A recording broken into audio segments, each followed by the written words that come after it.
Hello, everybody.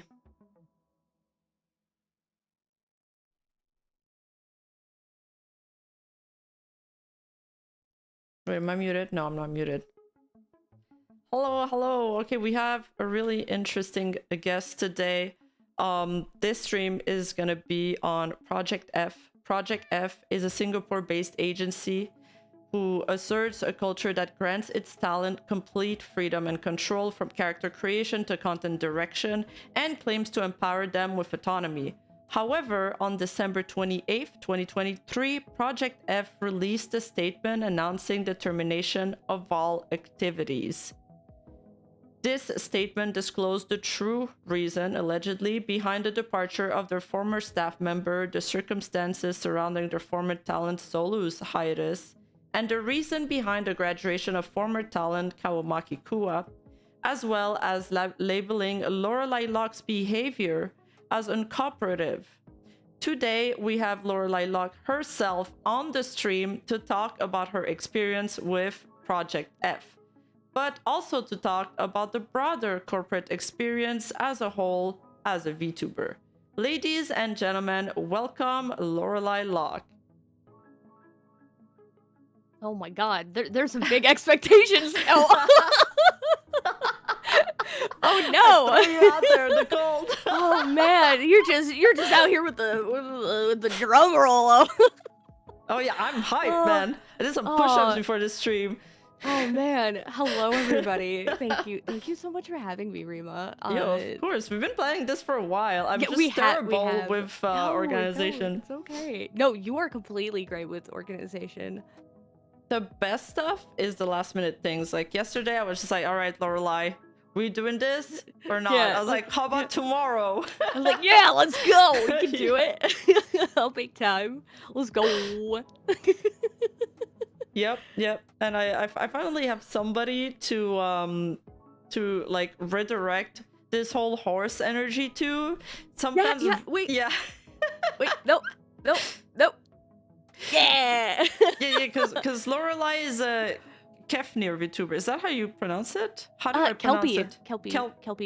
Kelpie. Oh my god, I never learned this word until recently because one of my sponsor sent me and like he's doing this book on mythical creatures, and he sent me this horse, and he was like, oh, you can make a joke with your audience about this magical horse, and I was like, what? Oh. Yes, we're pony gang. You're pony gang. You know what? This is what horse ears look like, chat. Not there. We don't got. Okay, I was about to say we don't have fluff in our ears, but you know, I'm out here with the ear fluff. Yeah, like mine are more on the side, you know? Yeah, they are. Hers are more vertical. That's what horse ears look like. Even Mousy said that I had like horse-looking ears. Can you believe that? I can kind of see it, especially as like a Uma Musume fan, but also at the same time, it's like they're just a little too wide. So I didn't know until recently that Uma Musume also had like VTubers. Wait. Yeah, I thought it was just a show.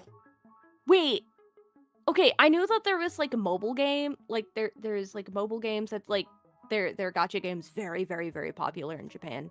Okay. And their anime is quite good, but I didn't think they have VTubers. Yeah, they have some VTubers because I was starting to do some research about like corporate VTubers, which is like not, you know, the same kind of corporate VTubers that we're gonna talk about today. Talking about like legit tech company like Crunchyroll's VTuber, or you know, yeah, the web browser, what's it called, Aurora GX VTuber, stuff like that. That's a new trend. There's a lot of them. And honestly, I think it's a great way for a company to have like a mascot. Yeah, it's an interesting topic. It's certainly I feel like it's brands and marketing, they always want to make you feel like they're your friend. So it makes sense Yeah. that they want to engage one step further with the fans and, you know, have this relatable mascot that people can have a parasocial relationship with. Yeah. I mean, from a theoretical perspective, it could make your, companies are really branding is very important to them generally. So having a person that can kind of be your spokesperson, mascot, branding person that also interacts with your customer base, I think that's and kind of establishing that like customer company bond, I think that is an ingenious idea. Yeah. I think, however, and hopefully because they're actual companies and not VTuber agencies, that they have like actual human resources and stuff put in plan for those talents, because I think things could get potentially unsafe or messy really quick for the talent. And hopefully everything's good. There's some questions to be raised about how it works. Do they expect them to be profitable on their own? Do they expect to have some revenue, or is it just there as some kind of like customer representative? Is like the questions I'm asking myself. You would hope that, kind of like how, and I'm gonna explain this as like for familiar terms for people who are in the chat who probably like watch Twitch and stuff. Prime subscriptions are a sunk cost, so they don't make any money off of it, but it kind of makes their customer base happy. Like it's like an extra little bonus thing that they don't profit off of, but it helps in the long run. I would think that these companies who are having like a singular like mascot like talent have that person as not profitable in a physical sense, but so much at like they're bringing in revenue in other ways, not just streaming. Yeah, I think it'd be kind of like in the marketing budget, like as a marketing tool. Which marketing budgets should be rather large for companies. Yeah. Yeah, I've seen the budget for some of these ads, and it's crazy. Yep. And you know what else is crazy? Mr. Frere with the 10 gifted subs. Thank you so much. Hey, thank you. Welcome. Ooh, okay. So I want to give the chat a little refresher on Project F and basically the events leading to it, because okay, this happened in December 2023, and there was probably some cracks happening a little prior to that, but there was just so much drama back then. Like if you guys remember, we had multiple agencies collapse towards the end of the year. We had the last cup of coffee Salentin going on. So unfortunately for Project F, I feel like a lot of this has been a little bit like brushed under and covered by other drama. But I believe that you deserve, some time to talk about this, and there needs to be some light shed on the whole situation. Yeah, I think, well, on one hand, I'm kind of glad it was swept under the rug at the time. Just because I don't think anybody wants to be put under that kind of spotlight.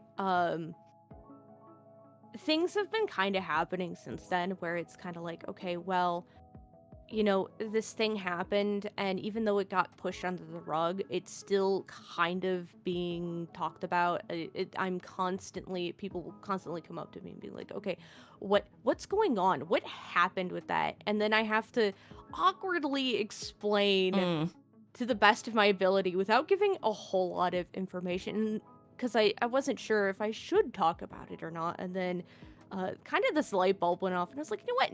No. I should be open and transparent about this kind of thing, because we're seeing this happen with other agencies now, more and more and more. And it's just like, it's almost been like a domino effect where all these agencies are suddenly having the same or similar issues. And Yeah. I think a lot of these agency VTubers, they're leaving, they're not saying anything, mostly due to NDA. Mm-hmm. I haven't signed an NDA. I Mm-hmm. think it is in not my best interest, because my best interest has already kind of happened. However, I do think it is important to talk about it, because if we don't talk about these kinds of things and talk about how some of these companies are exploiting primarily young women, Yeah. it's just going to continue happening. And it hurts. It is ungodly painful to suffer through. And while I'm not anti-corpo. I Mm-hmm. wanna make that clear. I'm not Mm-hmm. anti-corpo. I think there are some wonderful, amazing agencies out there who are doing amazing with their talent and the content that they're producing, and they are doing what a company should. However, there's a lot of these startups that are happening that are, whether for good or bad intentions, are going to get people hurt. We Yep. kind of need to stop Or this. It just needs. negligence, you know? Mhm. Mhm. It's and I've seen a couple upstart companies, and I'm sure we might circle back to it, but I've seen a lot of these upstart companies be started up by like um really young people, like under the age of 20. And while I think it's really ambitious, good for them, unfortunately, um with age comes experience. And I think these really young people coming into a very new industry, um for better or worse, sometimes don't have the experience, knowledge, or resources in order to run a company, and issues happen because of that. Yeah. Mm-hmm. The other problem I see is that there's just so much secrecy. There's like a veil over the whole VTuber industry. That coupled with the NDAs, coupled with the forbidden knowledge, everything's hush Mm-hmm. hush, everything's behind the scenes. I hear stuff from people. I can't tell the public about it. So when does Yup. a new VTuber that's looking to get into this industry, how the hell are they supposed to know what to do? How are they supposed to prepare for a corporation life, for signing a contract? They don't even know what a regular contract's supposed to look like. A lot of these VTubers are pretty young, in their 20s. So it's very difficult to navigate this industry because of the lack of transparency in general, and because of the NDAs that are in place. Looking for info is extremely difficult, which is also why I do like my little videos. They're meant to be like some kind of introduction to the VTubing industry. So this ties in with kind of what I've been trying to do. Yeah, and honestly, I really love your videos. I think they're really Thank you. informative. Thank I you. think they're really informative, and I think they do your goal. Mm-hmm. I think it does that really well. Yay! Uh I'm happy to hear that. yeah. But yeah, there is kind of this veil of secrecy where, Yeah. those who are in the company obviously can't talk about it, and those who leave their companies also can't talk about it because they signed NDAs and all this stuff. Mm-hmm. And Yep, Yeah. yep, yep, yep. You get in with the promise of having a great avatar, and you come out kind of just jaded, and then it's hard to pick yourself back up, especially I think I've told Chad about this before. My RL job is also a creative job. Once you get kind of burned out, because these jobs, they all their fuel is passion, like they run on passion. Once you get like a few negative experiences, That's it. that's the start of burnout. Like once you lose it, everybody comes into the VTubing industry with those rosy colored glasses, and they come out like a little jaded, which is very sad. Yeah, unfortunately I've dealt with a lot of that myself, Mm. and it's sad. Yeah. It's sad. Yeah. You kind of have to pick up the broken pieces of what has happened, and you have to kind of put them back together, and the pieces always don't fit Mm-hmm. like they used to. Mm-hmm. You, I mean, you carry on, and you try to make the most. There's other things and joys to be found, like other great projects ahead, but you kind of always have that little doubt at the back of your head where you need to look out for yourself. Yes, I have. After this, I have so many trust issues now. Yeah, I can't. It's like it's like I. Understandable. It's like this. I had. I don't know. I don't want to say like I've been traumatized by what has happened, because I do have PTSD prior to Project F due to some unfortunate real life experiences, but I feel a little bit like I have a lot of anxiety now that about content creation and the VTubing industry that I didn't previously have. Yeah. And it's a horrible feeling. Yeah. I felt that way too about my creative stuff, and it kind of gave me anxiety after. I'm so sorry. Yeah, so I can really relate to that. Yeah. But Okay. I'm hoping that today will help. You know, you can talk about it one last time. You know, so people don't have to constantly come up to you and ask you questions, and you gotta think of a way to reply. I could just link them the video, Yeah, like, here, yeah, watch just this. link them the video. And we can put this behind you, because I also want to talk about all the good stuff that's coming for you and all the projects that you have. So yeah, stay tuned for that, chat. Yeah. Which is the real exciting stuff. So okay, let's do a little refresher, and you can tell me. I put together a little timeline. You tell me if you think I'm missing something, or if I understood something not properly. So yeah, I can also give like extra context yeah, for stuff, because a lot of things have not been talked about.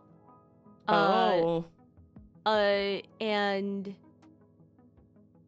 I have purposefully not said a lot of things publicly. Mm-hmm. And to kind of make it fair, because I was not the only one hurt from this situation. I'm going to try not to talk about my former company mates as much as possible, just to kind of because not only did they sign NDAs, they also want to put it behind them, and I want them and their healing journey to be as smooth as possible. Yeah. Yeah, because some people just want to put everything behind them. Like, you know, some people, when they go through traumatic experience, they're just like, I don't want to talk about it. I'm just gonna move forward. I was kind of like that for a bit. Yeah, because I saw your stream. I was there in your first stream back as Lorelai. Yeah, I was still really. You angry. seemed fine. Really? Because you so didn't let it angry. show at all. I was so angry. I was so physically, like, what I went through with Project F made me physically ill. It was so, like, I had to be hospitalized. God. I had thankfully I have good insurance, but it would have been a $40,000 medical bill otherwise. It was bad. I'm still not 100%.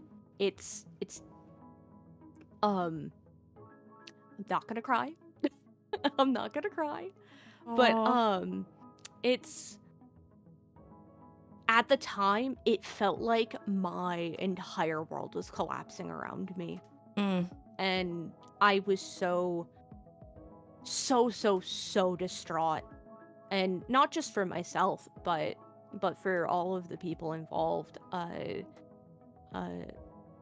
because I saw that they were hurting just as much, and they still like, yeah. Did you Yeah. feel like you had more burden because other people were involved too? Yes, I felt really really responsible for their hurt. They had been some of them had been hurting prior, but I feel like my initial intention was, when I left, I was just gonna write a notice and wish them the best of luck, and I was gonna kind of fade back into my past life and just not talk about it, with the hope that the company would kind of just make a notice of, yep, she's gone, goodbye, and pretend that I didn't exist. That was the hope, and that's what should have happened. And it didn't, and as a result, the people that I care about were really hurt. Oh. And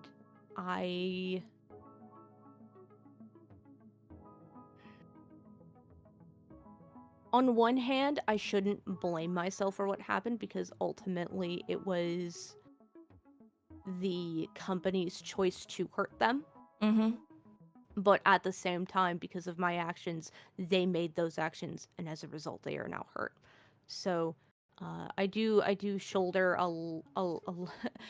as much as I can mentally take. It's yeah. I'm sorry to hear that. It's rough. I mean, from my understanding of the story, and we'll dive a little bit more deeper into this, I felt like something like this would have been inevitable at one point or another, and yes, probably sooner than later. I have been talking extensively with my therapist about this.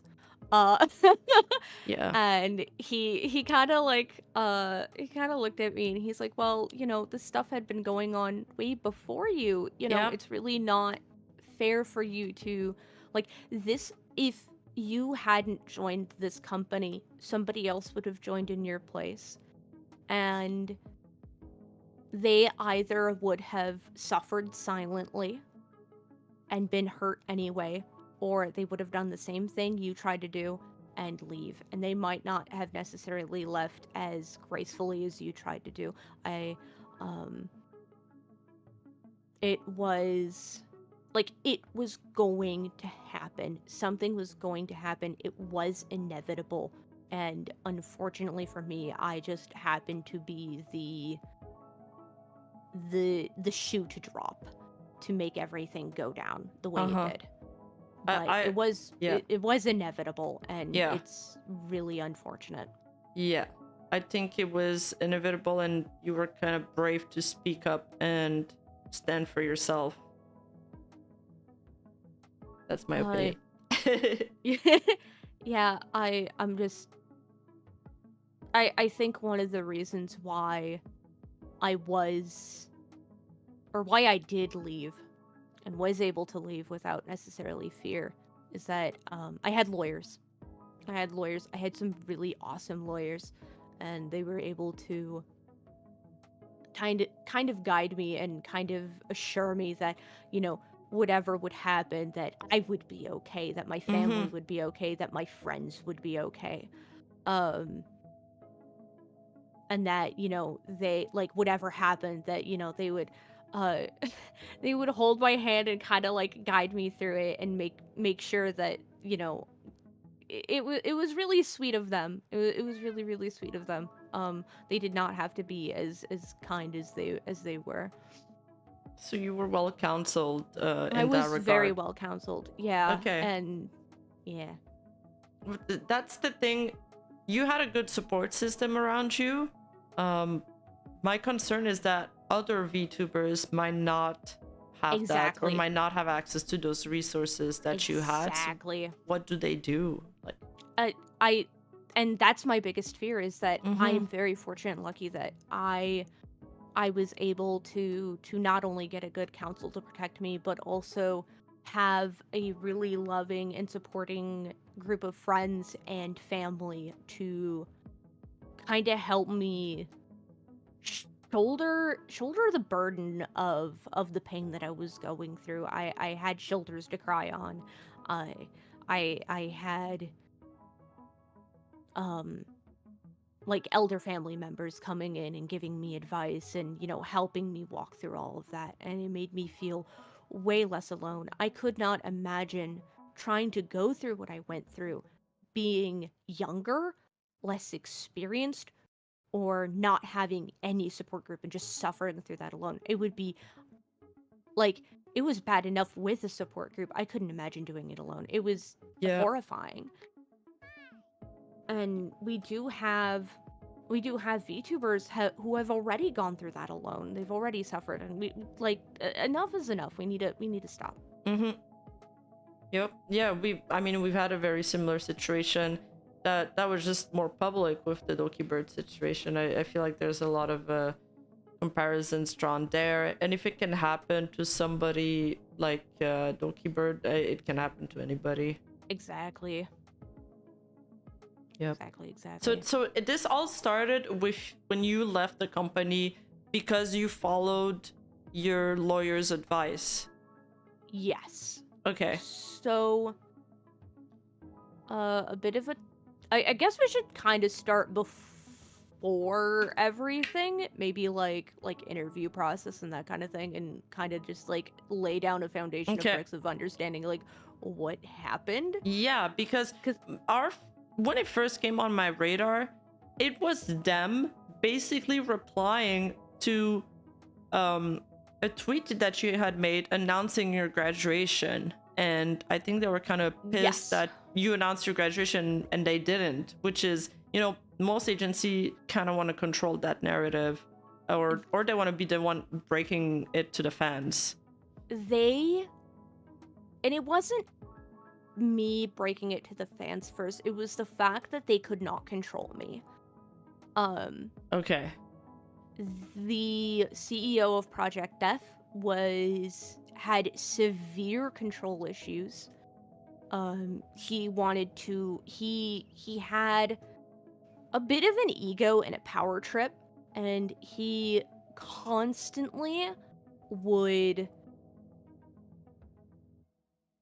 force his like authority as the CEO of Project F to make sure that he was always in control, he always got what he wanted, and that sometimes involved him like micromanaging talents or management.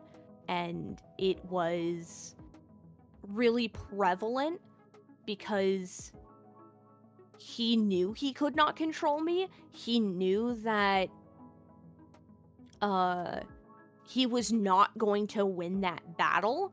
And when I left, and I left the way I did, which I would say is very professional, all things considering. They did not deserve the way I left. But I didn't leave the way I left for them. I left for the girls. And you could tell that they were outraged that I said, you know, the last message I sent them, I said, hey, you know what? You've been ghosting me for multiple days. I just wanted a yes or no if you wanted to negotiate me leaving. You don't want to negotiate me leaving. And at my lawyer's sage advice, they have told me that I need to walk away. The contract is not enforceable. Because this contract does not specifically state IP ownership and everything, you do not have permission to continue using Lorelai Lock. That you need to stop. And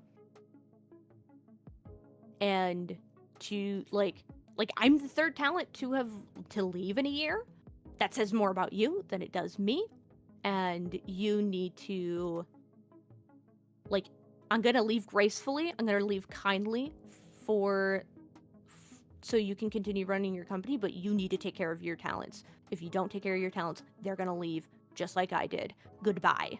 Mm-hmm. And then I had my lawyers help me write the message that I posted on my channel. I scrubbed everything, and I had been debating whether or not to continue using the Lorelai accounts because I did own them, or to just kind of fade back into Stabby Tabby and kind of pretend. Yeah. Yeah. And that's why you went back on that account for that time where you didn't know if were you always sure that you would get your IP back, or was there a time where there was doubt and you were scared to lose that VTuber altogether in that concept? Yes and no. So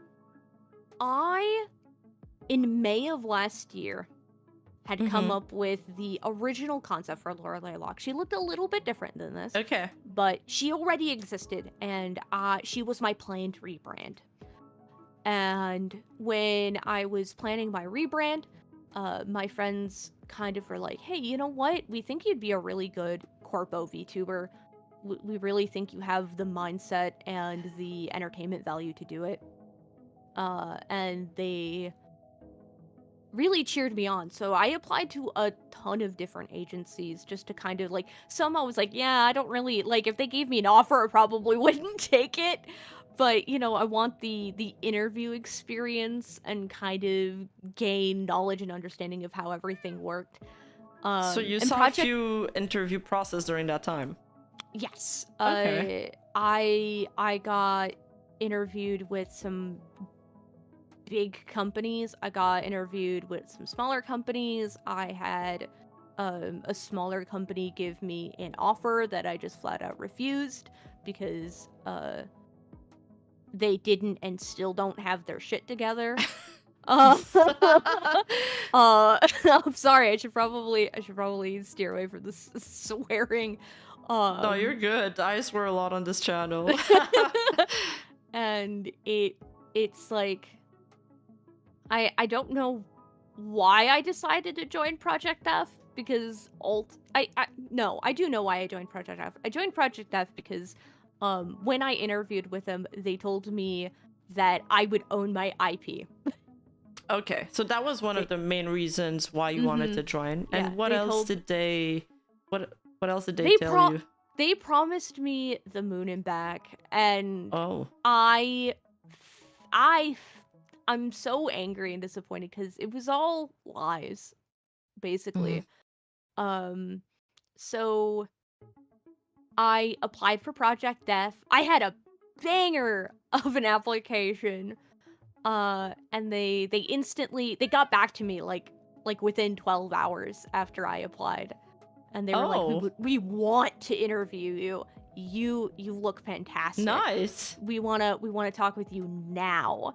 And we set up the interview for the next day. And the manager no showed.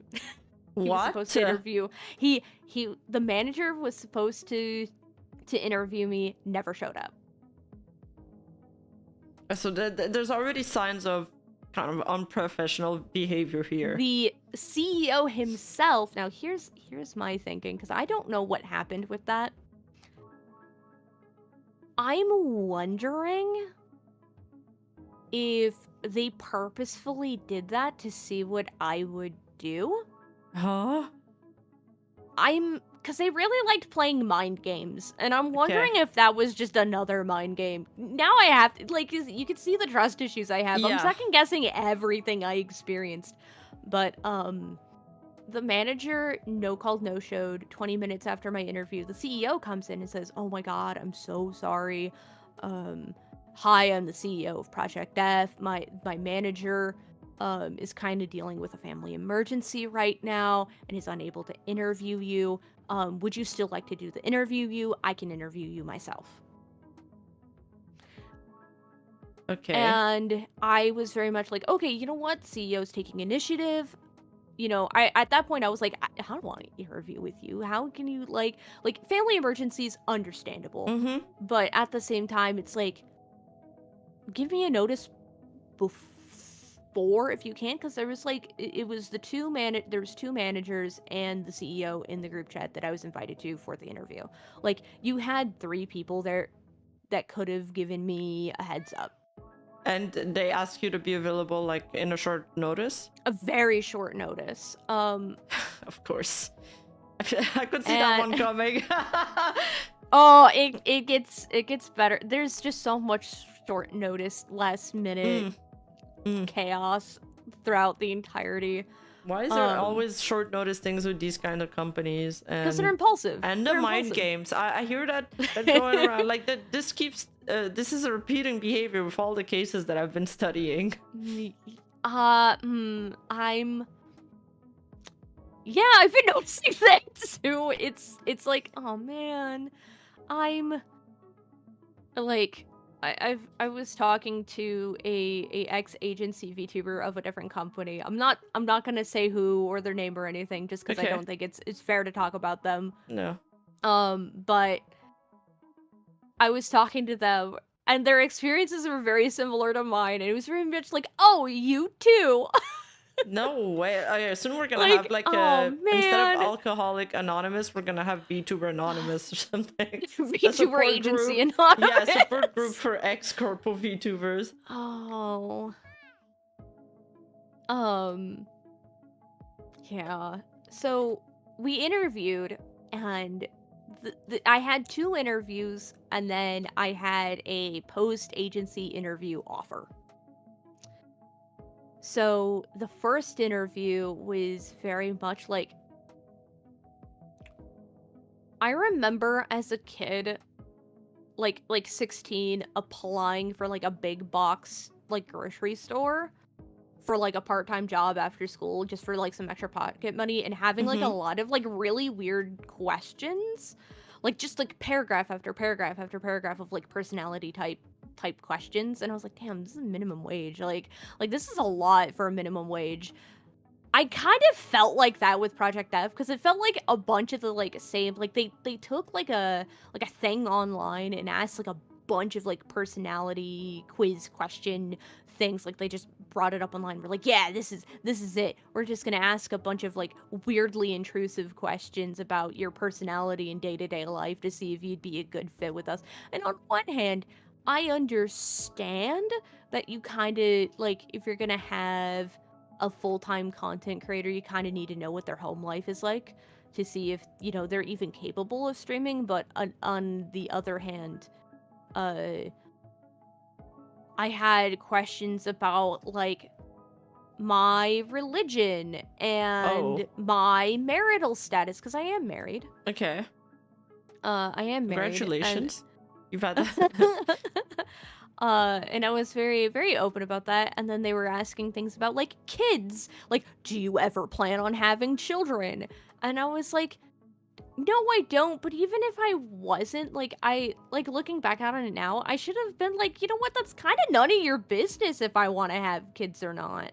Yeah, I mean, I feel like anybody, it's kind of like that question in interviews, which is, do you plan to go on a vacation soon? Like, you always say no, and then you take your vacation 2 weeks. Yeah, you take the vacation anyway. Yeah. It was kind of like that. And then, you know, they asked like questions that I thought were pretty normal. Like, do you have a support group? What does your support group look like? You know, all this stuff, which, because you're gonna need it. Well, no. Well, here's the thing. I didn't understand. Well, they were very transparent. They were like, well, and this is a bunch of bullshit. I want to say right now, this is what I'm going to say is a lie. This is a lie that they fed me. This is not true. So at that point, and I asked the question, particularly because the second interview, I kind of tore them apart. I was like, what is going on with your company? Because stuff is not necessarily adding up. You need to explain to me why XYZ is happening in your company in order for me to feel comfortable even working with you if you want to work with me. That was your second interview with them? This was the second interview. The first interview was basically the CEO asking a bunch of weird intrusive questions and also like blowing his own ego up. Okay. He claimed that he was ex-Niji Sanji management. Oh, okay. Well, I don't know that, how much claim that holds nowadays. it But doesn't, because yeah, I reached out to Niji. I actually reached out to Niji Sanji, and they said, yeah, Yikes. no, not X-Management. Do not trust him. Do not trust him. I'm like, god damn it. I should have asked you guys before I accepted the offer. Oh, well, so it's not even true that he worked there. Yep, not true. Not Okay. true. He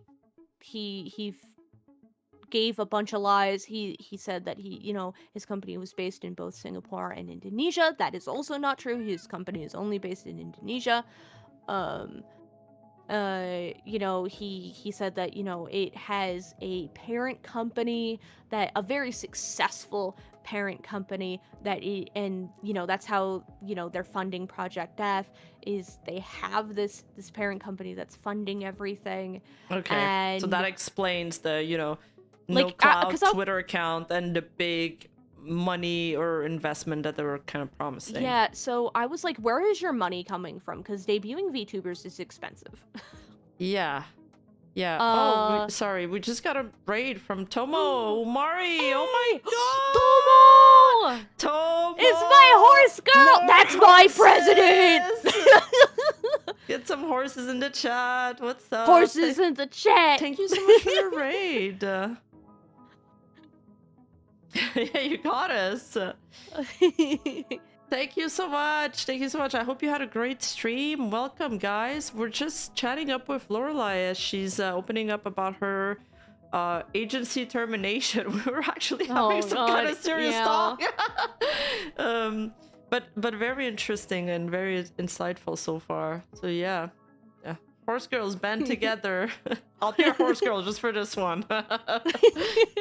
Honorary horse girl. Yeah, honorary horse girl. Look, there isn't a whole lot of horse girls in the VTubing space. We need all the horse girls we can get. Yeah. I kind of identify as a horse girl. Horse girls heard up. Nice. I'm getting new stable mates. Yeah. Oh, that's fantastic. Oh, thank you so much for supporting Rima Uma. Yes. Thank you for the raid. Thank you. All right. Wait, what were we talking about? Oh yeah, the ex Niji Sanji. Yeah, the quote unquote. That's so funny. It's funny but not funny. It's not funny, but it's kind of funny. It's not funny, but it's like he said that he was like ex-Indonesia management. Okay.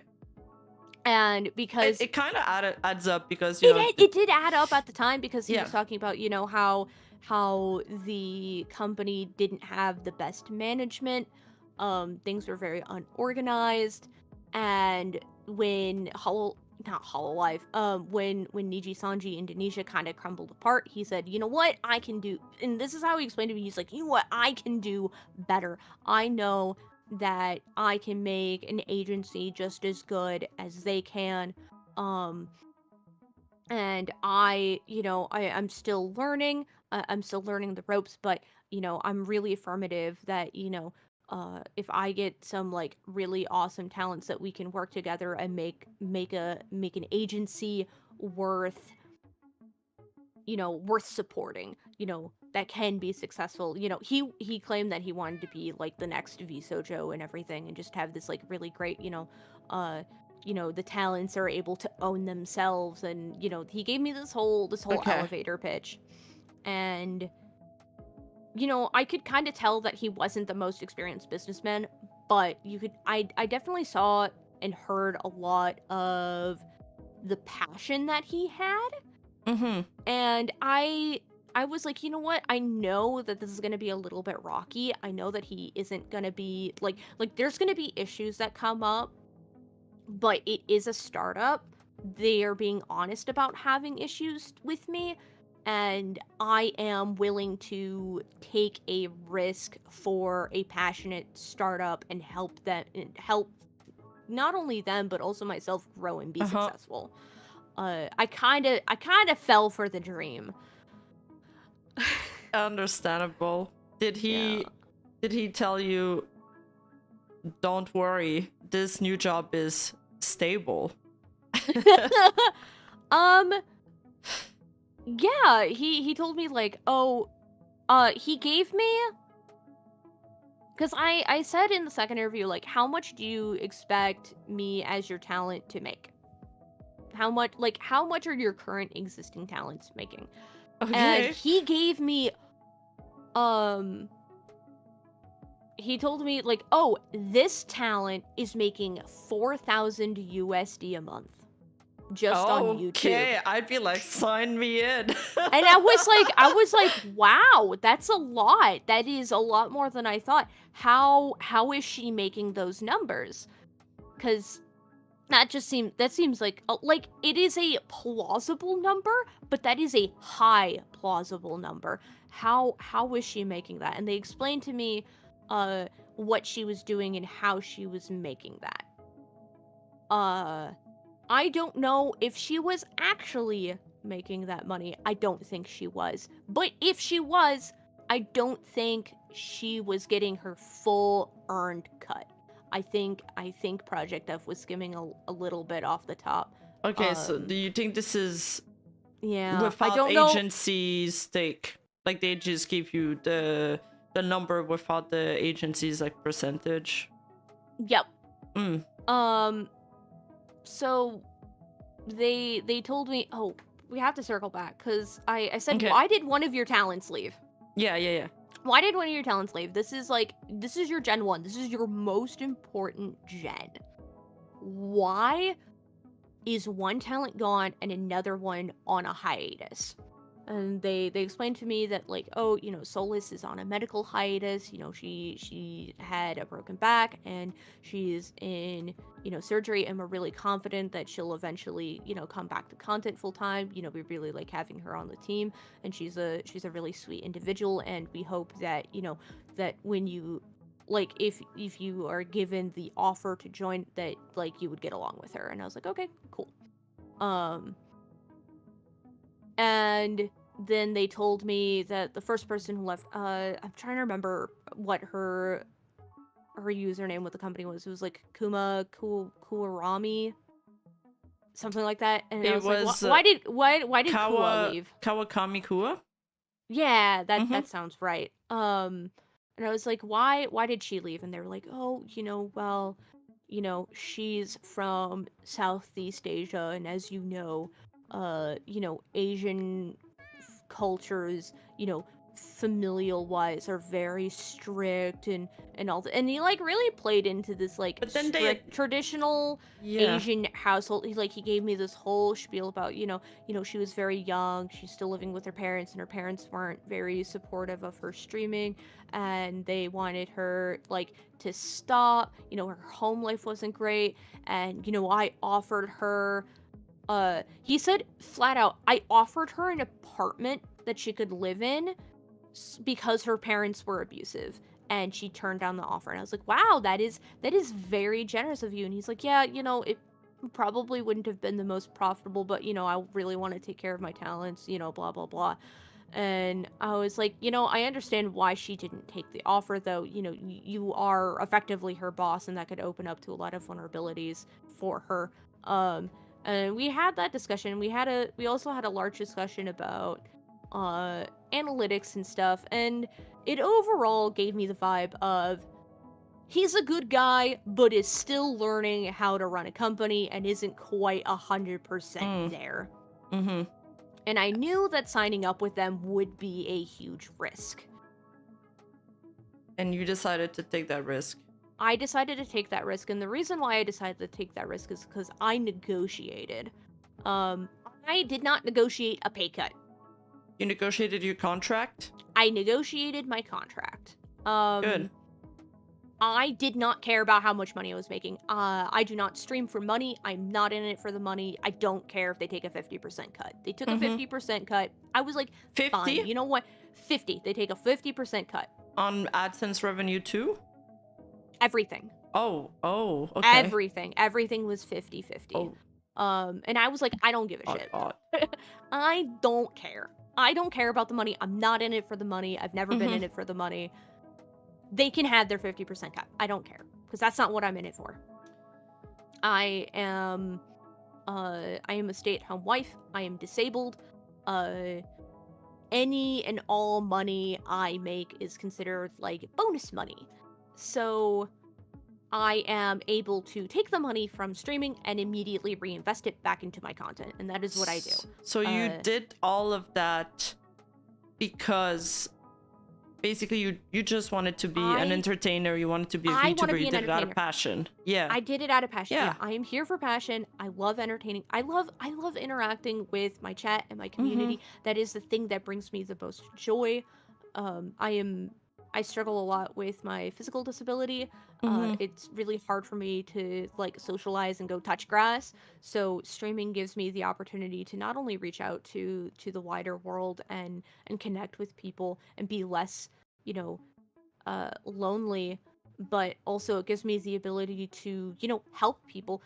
A lot of people really underestimate how much good entertainment and streaming can be a comfort to people who are dealing with mental struggles. And as somebody who found a lot of comfort, especially in like my personal darkest times, finding comfort in YouTube and Twitch, I really wanted to be that for somebody. I wanted to pay it forward. I wanted to be the content creator that the content creators I watch could be proud of. Yeah. I always told myself, if I can make at least one person's life a little bit easier, I have succeeded as a content creator. And that is... I've recently covered the Iron Mouse story in my latest video, and she also did it kind of for the same reasons as you, to overcome her, because she's dealing with chronic illness, and I really like that this medium and technology is giving a lot of opportunities to people that wouldn't normally be able to interact with a live audience and to interact with people. I think this is a great part about VTubing, and I love that it's kind of like the marriage between a technology and anime and art, and creativity. Exactly, I love it. And Iron Mouse, straight up, she, whether or not she thinks it, she is a hero. Chronic illness is so isolating, and the fact that she has been able to overcome and persevere through everything that she has gone through and be as successful, it is a true, like, I don't know, like hero's journey story thing. Like, it's inspirational. And it is. While I personally didn't know Iron Mouse prior to becoming a VTuber, after discovering her, I have just been in nothing but in awe and admiration for her. She's a great inspiration to me, and I'm perfectly healthy, so yeah. I mean, I like that, it's somebody that people can look up to and I can do what this person's doing, and I think that you were probably that person for a lot of people as well. I don't know about that. You don't have to pull, like 10,000 viewers to change somebody's life. Exactly. It all starts with an interaction. Exactly. And I would like to hope and think that the people that I have been part of my community, I really hope that, I make them happy and make their lives better when they watch my content or interact with me on stream. I'm sure they do. Unfortunately, I was very open about my passion during my interview with Project F, and I think they saw that and unfortunately took advantage of it. People, well, it's not just an industry, and it's not always predatory, but people are always will want to go for the worker that's passionate, because they know that they're just gonna work more and not complain, because they want to. They want to do it. They have like the yearning, and I guess it can be taken advantage of. So I negotiated with them, and I was like, working with you guys is a really big risk. You guys are not only a small company, you're up and coming, but also you have had issues in the past, and as a result, I'm not going to ask for a higher cut. However, I do not want to be an employee. I do not want to be an employee. I do not want to be treated like an employee. And the CEO completely agreed. He's like, I don't want you to feel like an employee. I want you to feel like you have just as much power and say in your channel and your content as you do. I want you to, I want you to feel empowered working with us. And I was like, okay, so we're on the same page. I want this to be a partnership. I want to have equal ownership of the IP. And they agreed. Okay. So were you brought in as a freelancer? I signed my contract as an LLC. I did not sign my contract as a person. I already had an existing company. Okay. So I joint signed that. Okay, smart. Yep. And the contract, and this is kind of the issues we had, the contract, because I hired a lawyer, I paid him like $200. I said, to read the contract? Here's $200, read my contract, tell me if it's good or not. Great, okay. More people need to do that. That's step one. Unfortunately for me, the guy I don't think he actually looked at it. He glanced over, he was like, yeah, seems good. Here you go, you can sign it. It's only 3 pages long. My contract is only 3 pages long. Okay. So I am sure the lawyer, because he got back to me like the next day. He was like, hey, you know what? I looked over it. It's a very small contract. It seems very simple. You'll be fine. You should be fine. However, you are going to need subsidiary contracts later down the line. If you work with your company and need me to like write anything up, because you're gonna have to, like, there isn't anything regarding merchandise or music royalties or anything. And I was like, yeah, we've already said that there's going to be subsidiary contracts. And he's like, okay, so okay. Was it an entertainment lawyer? No, it was a business lawyer. Okay. Because it was I could not find an entertainment lawyer in time. I was just like, hey, you know what? I don't know if I'm going to have to see an entertainment lawyer or not, but can you look at this and see if this is an okay business contract? And he was like, this is a pretty okay business contract. And then the new lawyers that I had that helped me left Project F, they were like, yeah, you got scammed. They did not look at this at all. This contract is bad. It's not good. You got fucked. Oh, so you said in your when you responded to where is it? When you responded to Agency F, you told them that their contract was illegal and unenforceable. Yep, it is illegal and unenforceable. So the first lawyer should have told you, yep, the first lawyer, this contract doesn't add up. Why would you sign it? Yep, that is what they should have done. They should have said, this is a really bad contract. Do not sign this under any circumstances. That is what they should have done. They did not do that. And I ended up going back to that lawyer, and they ended up giving me a substantial amount of money to help pay for my lawyers, because they knew if I mentioned litigation against them, because they did fuck me over, and they were like, no, it's okay. We'll give you money. Yeah, because we're really sorry. We're really sorry. They made you sign in, I don't know, all the rights to something, and he told you okay, and he didn't even read it over. Yep. That's he admitted He admitted to not reading it and gave me my money back and then some. Okay, this story is crazy so far, and we're just getting started. I was pissed. Oh my god. I was so mad, because it was a local lawyer too. So I came to his front door, and I was like, what the fuck did you make me do? Okay, good for you. I was like, no, you just fucked me over. Nah. How are you gonna fix this? How are you gonna make this right? How dare you? Yeah, good how job, dare Lorelai. you? I'm an angry little Latina. I was like, how dare you? Nice.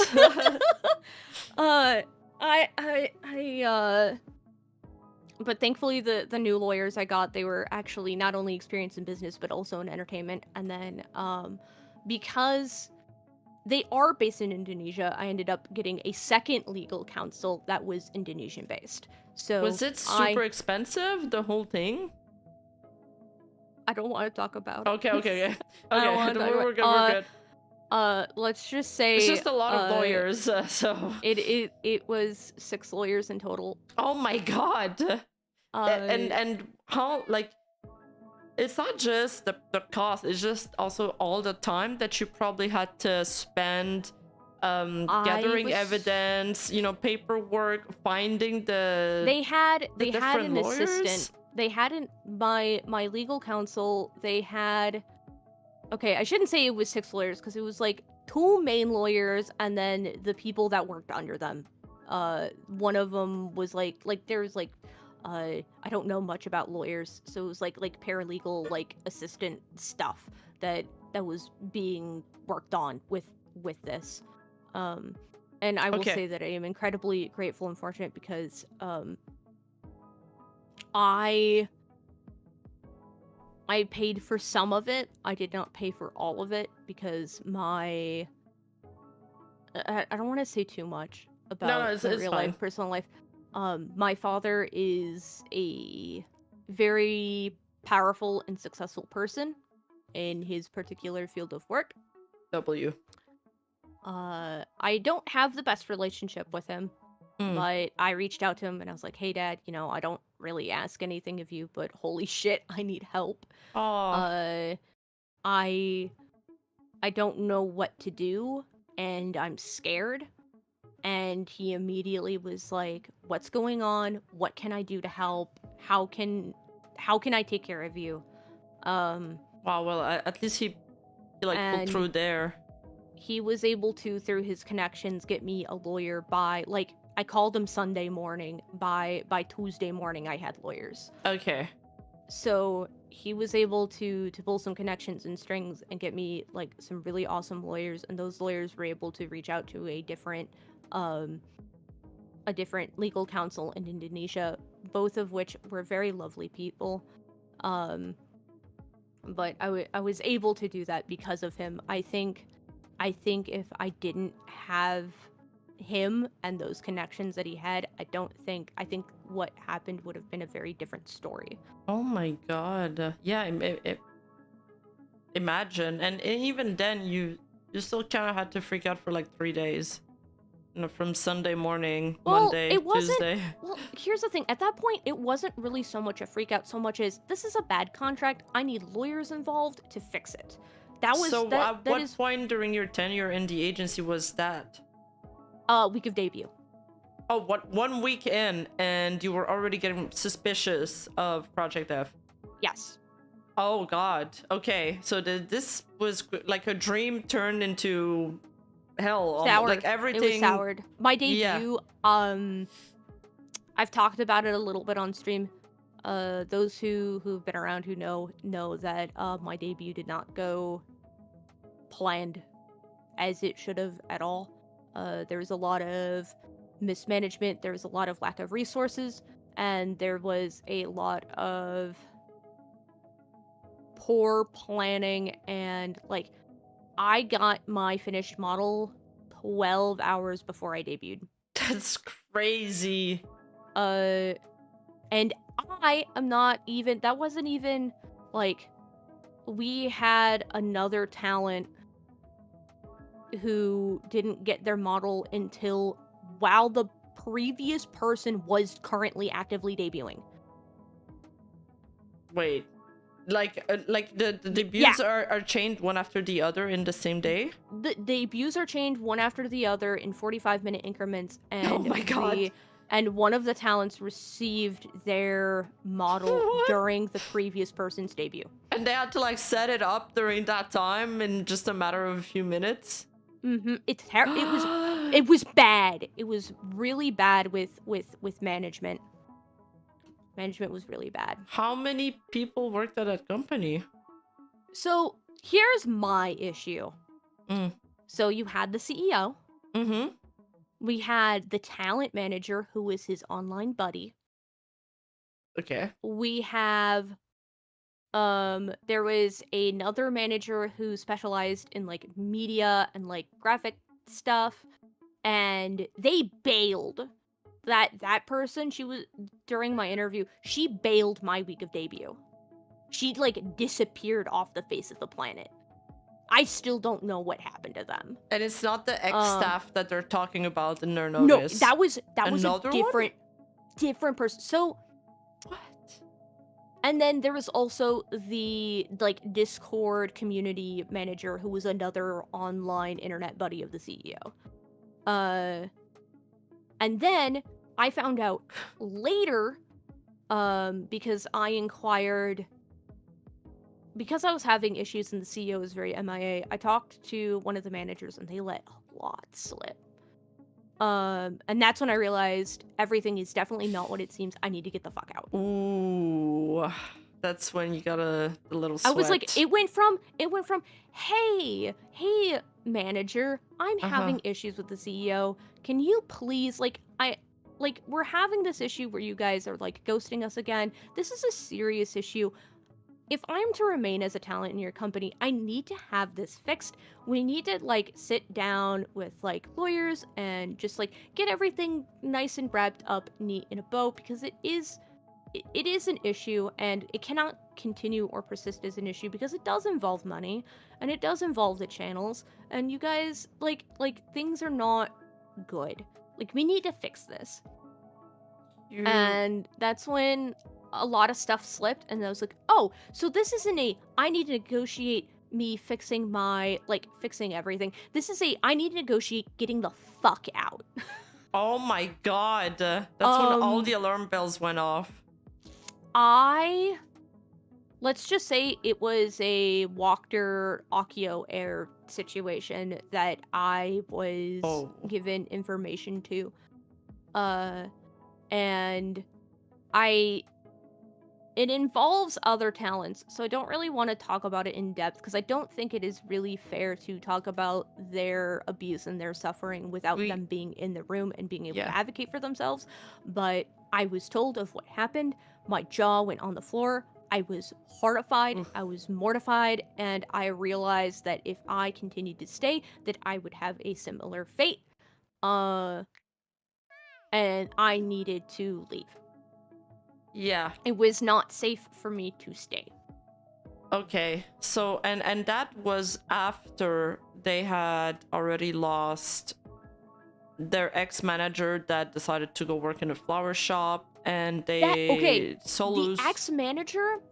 How did that come up? Why is this relevant in their notice? Like, what's the context to that? So how I have been told. It was not an ex-manager, it was an ex-former co-CEO that was the CEO's ex-girlfriend. Oh, okay.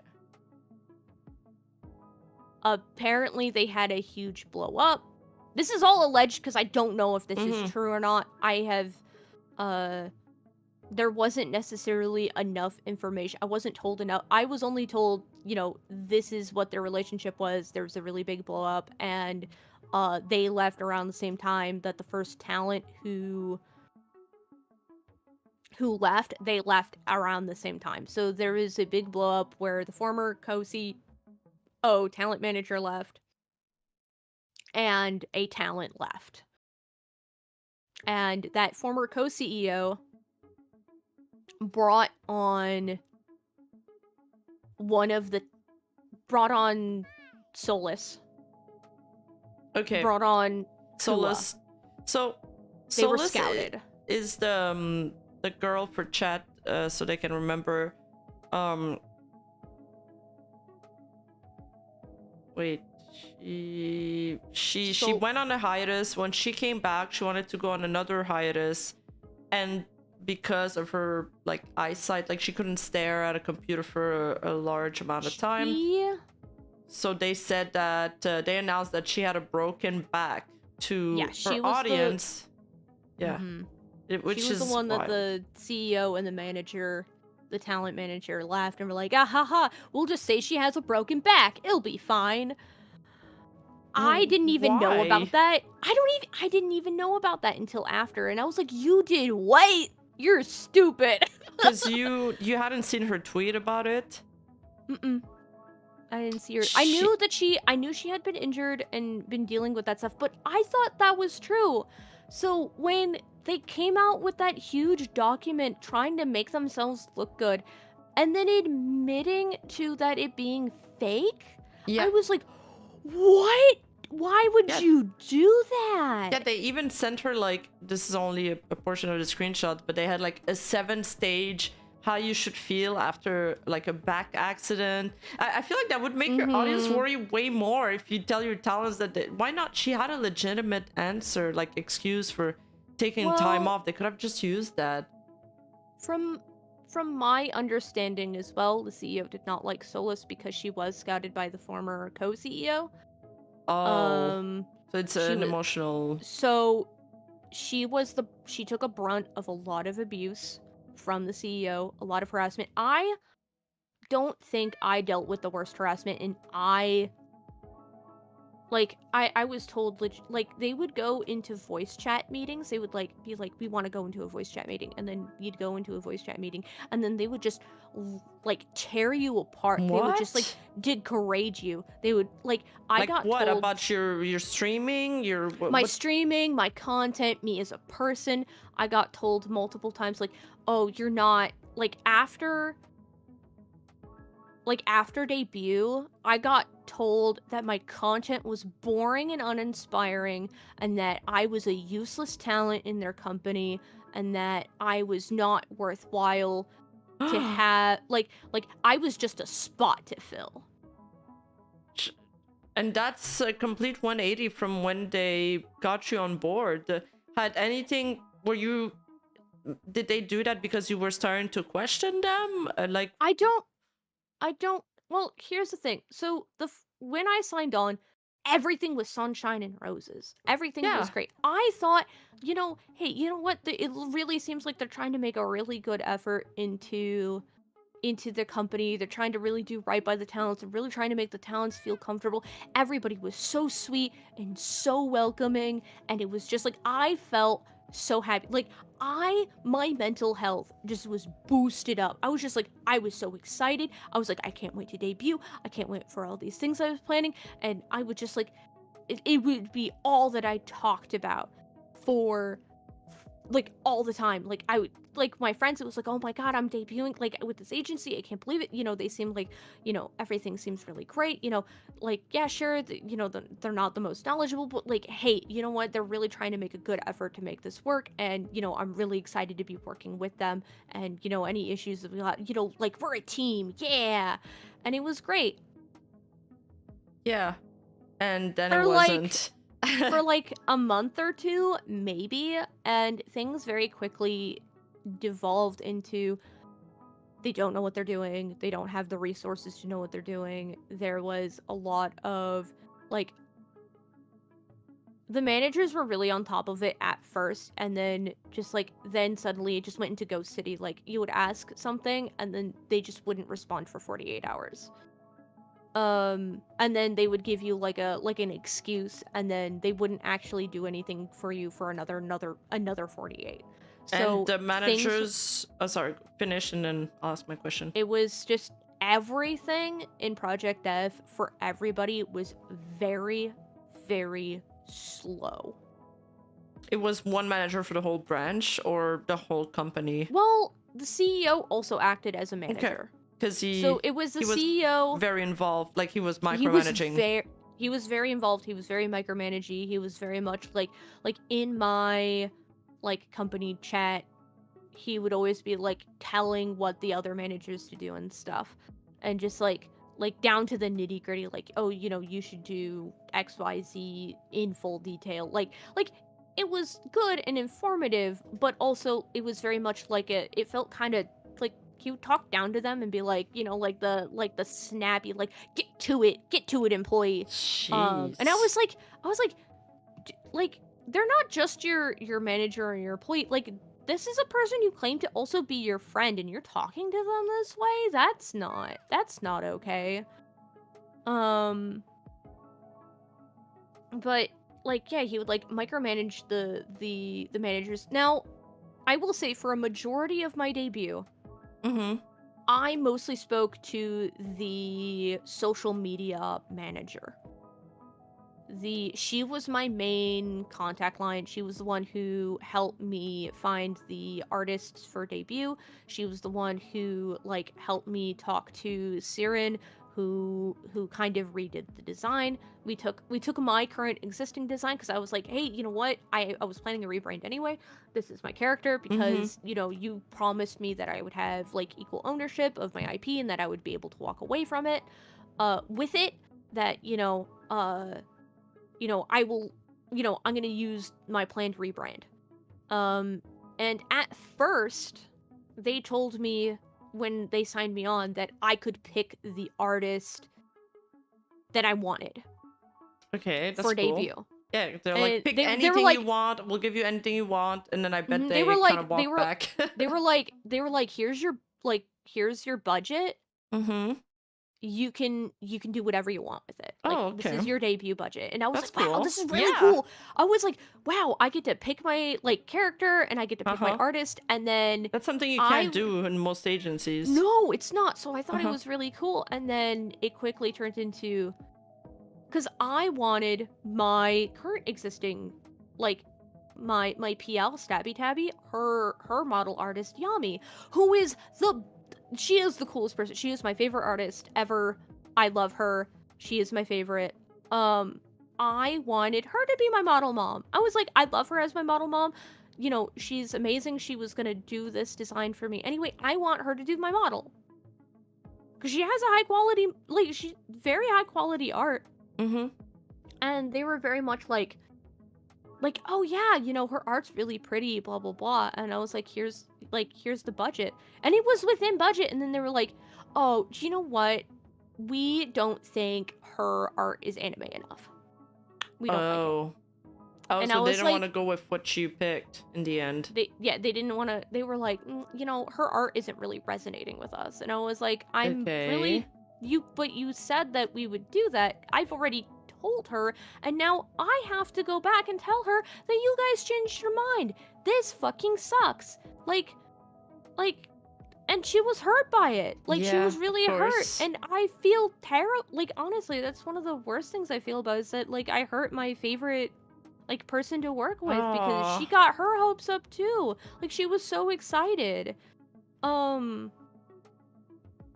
drawing for a corpo is a big opportunity. It's a huge opportunity. And not only that, like, I was one of her favorite VTuber children on top of that. So she had one of her favorite VTuber children joining an agency, and she was going to draw the model. Like, she was so excited. Damn. And then they, like, reneged on that. Like, so did you end up getting an artist that you wait, 3 weeks after they told you yes, then they said no?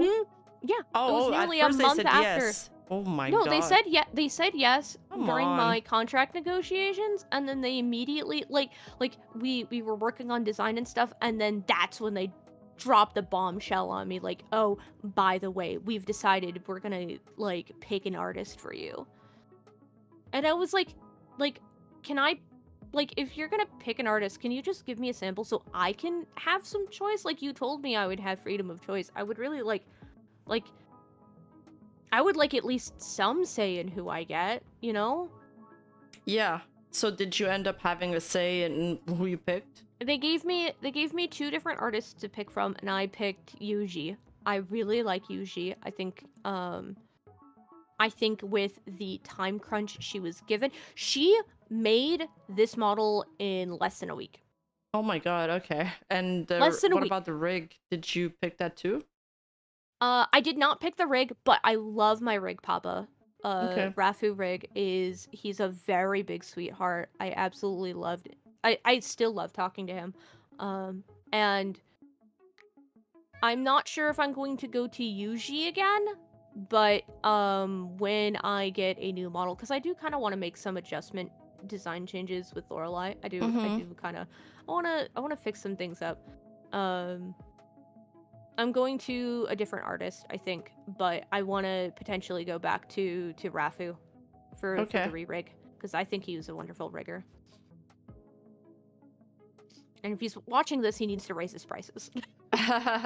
Nice. You were telling me earlier, before you started the stream, that you were missing some assets even during your debut. Did you end up receiving them on time? Nope. Like, oh. So all of the assets that I received for my debut that I did not pay for, I paid for like the background that I still use on stream. I paid for my background music. I paid for my chat code. That was the kind of stuff, like, that was all set up and ready to go, but I did not have anything else until, like, 12 hours before debut. That is stressful. It was very stressful, because they were like, oh, here you go, by the way, we want you to do animated slides. And I was like, you're not doing animated slides. We're 12 hours away from debut. Are you nuts? No, that you wouldn't even have any slides if you did that. I didn't even have a lore video, because they promised you a lore video? Well, it was really messy, because yes, they did promise me a lore video, and I was like, okay, I'm going to, like, we're gonna talk about it, and we discussed. I was like, okay, am I doing the art myself? Am I not doing the art myself?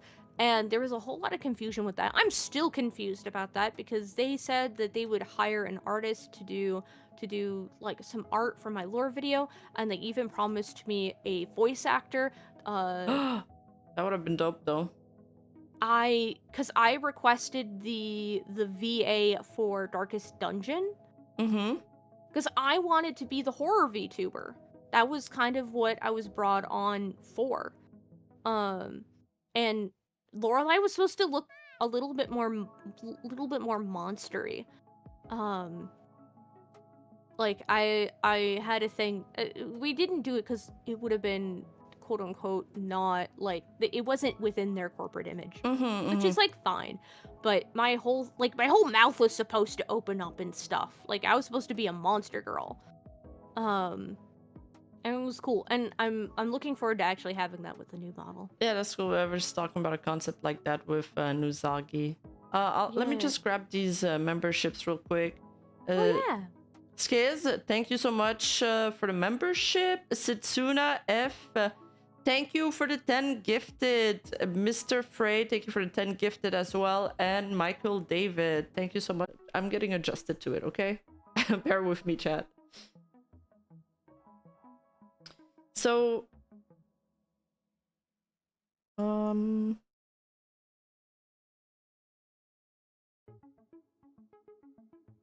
right. Let's talk a little bit about the allegations they had against you. Wait, first of all, I want to point out to these Solu's screenshot where it was when I first read that. Okay, when all of this came up on social media, the public opinion wasn't right away kind of offended by what happened. At first, people were... I saw some comments like kind of believing them, and I was reading through the stuff and I was just like, what? Like, my jaw was dropping on the floor. I was like, there's no way people think this is normal communications. Like, they tell this girl... Oh my god, I saw some person on Reddit, like, I saw more people being like, yo, something's fishy, or hey, like, what's going on? Like, your company has been kind of fucking up lately. I've seen more so of that. To kind of put some transparency, a lot of the comments of support publicly were not real people. Oh. They were alt accounts of Project F. Okay. And the reason I know is because a lot of those alt accounts they used to send me death threats and harassment. What? Yeah, fucking, I'm sorry, y'all bozos.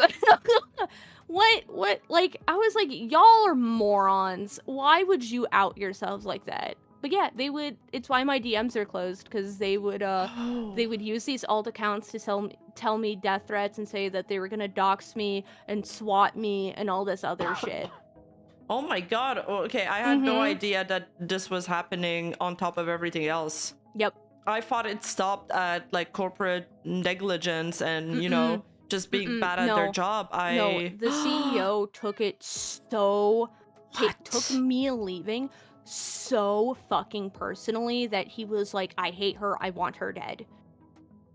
Oh my god. Yep. Because they blamed you for the collapse of their... Yep, they blamed me. Well, I blame them. How about that?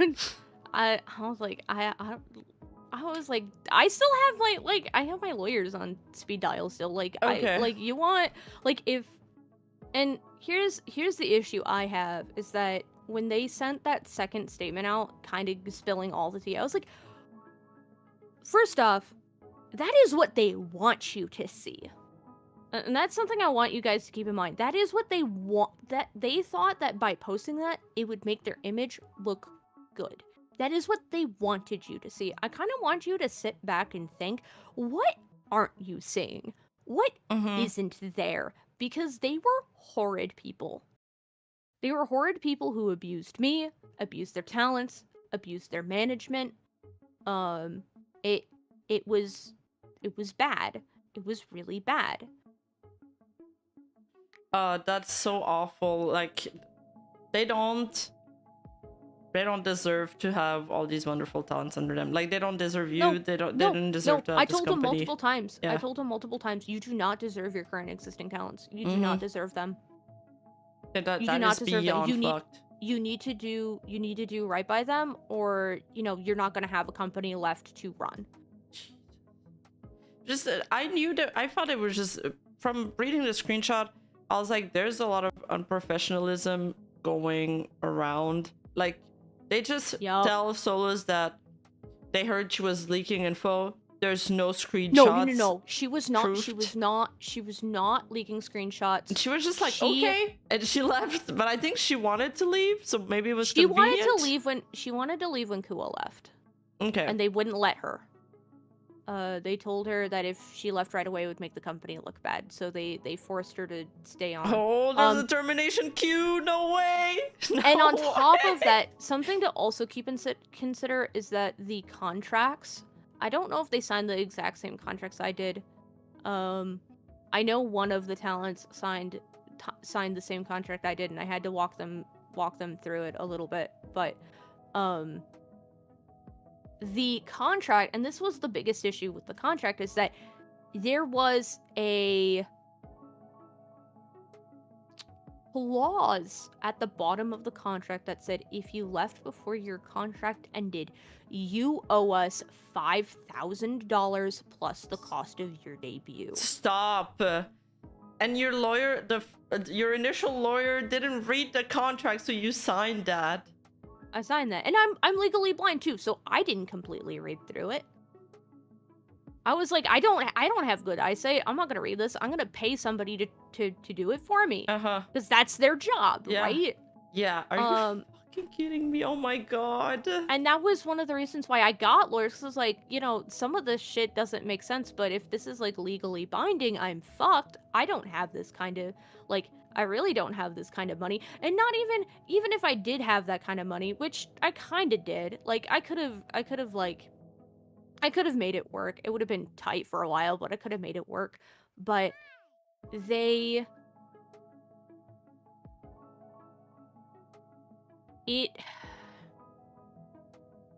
sorry, my ADHD, I lost track of my thought. Yeah, you were talking about you could have made it work, the fine. Yeah, I could have made it work, but it was just like, I don't want to give them that money.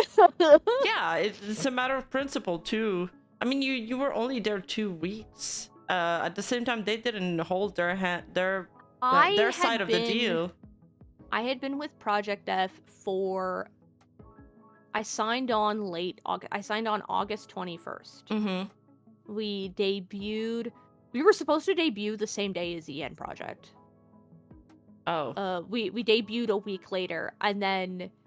Because we didn't want to overlap with another company, because we had a sponsor come in and say like, hey, I got sponsored for a different watch along from a different company, so I can't take yours. And then we were all like, oh fuck, we gotta do it different. Like we'll go. The CEO was like, we'll do a week before, and we're like, no, we're not ready. Are you kidding me? A week after. But yeah, he wanted to steal the thunder before. And then we ended up, because of that, we ended up debuting with V4, Emrai, Pedalite, and we ended up debuting also with Helloland from VNU. Okay. So it ended up being like just one agency versus 3 agencies debuting that day. Jeez. Oh, it was kind of fun though. It was kind of like, because after I debuted, I got to watch a bunch of cool people debut. It was fun. It was a hype day in the end. It worked. Well, it worked out because it was hype for you because it was your debut, even though you struggled and it was stress. It was the fruit of your labor. I was like, you know what? At that point, I was still like, really upset that that debut day, because I was like, I feel like I could have put out better. I feel like that was, you know, I was like, you know, somehow, like, I'm gonna take responsibility for this, because, you know, this is just as much my responsibility as theirs. You know, I didn't do things the way I wanted to. Like, I kept rambling and going on tangents, and as a result, a majority of the, like, proper debut stuff ended up being, like, debut 2.0. And even then, I still kept rambling. But, how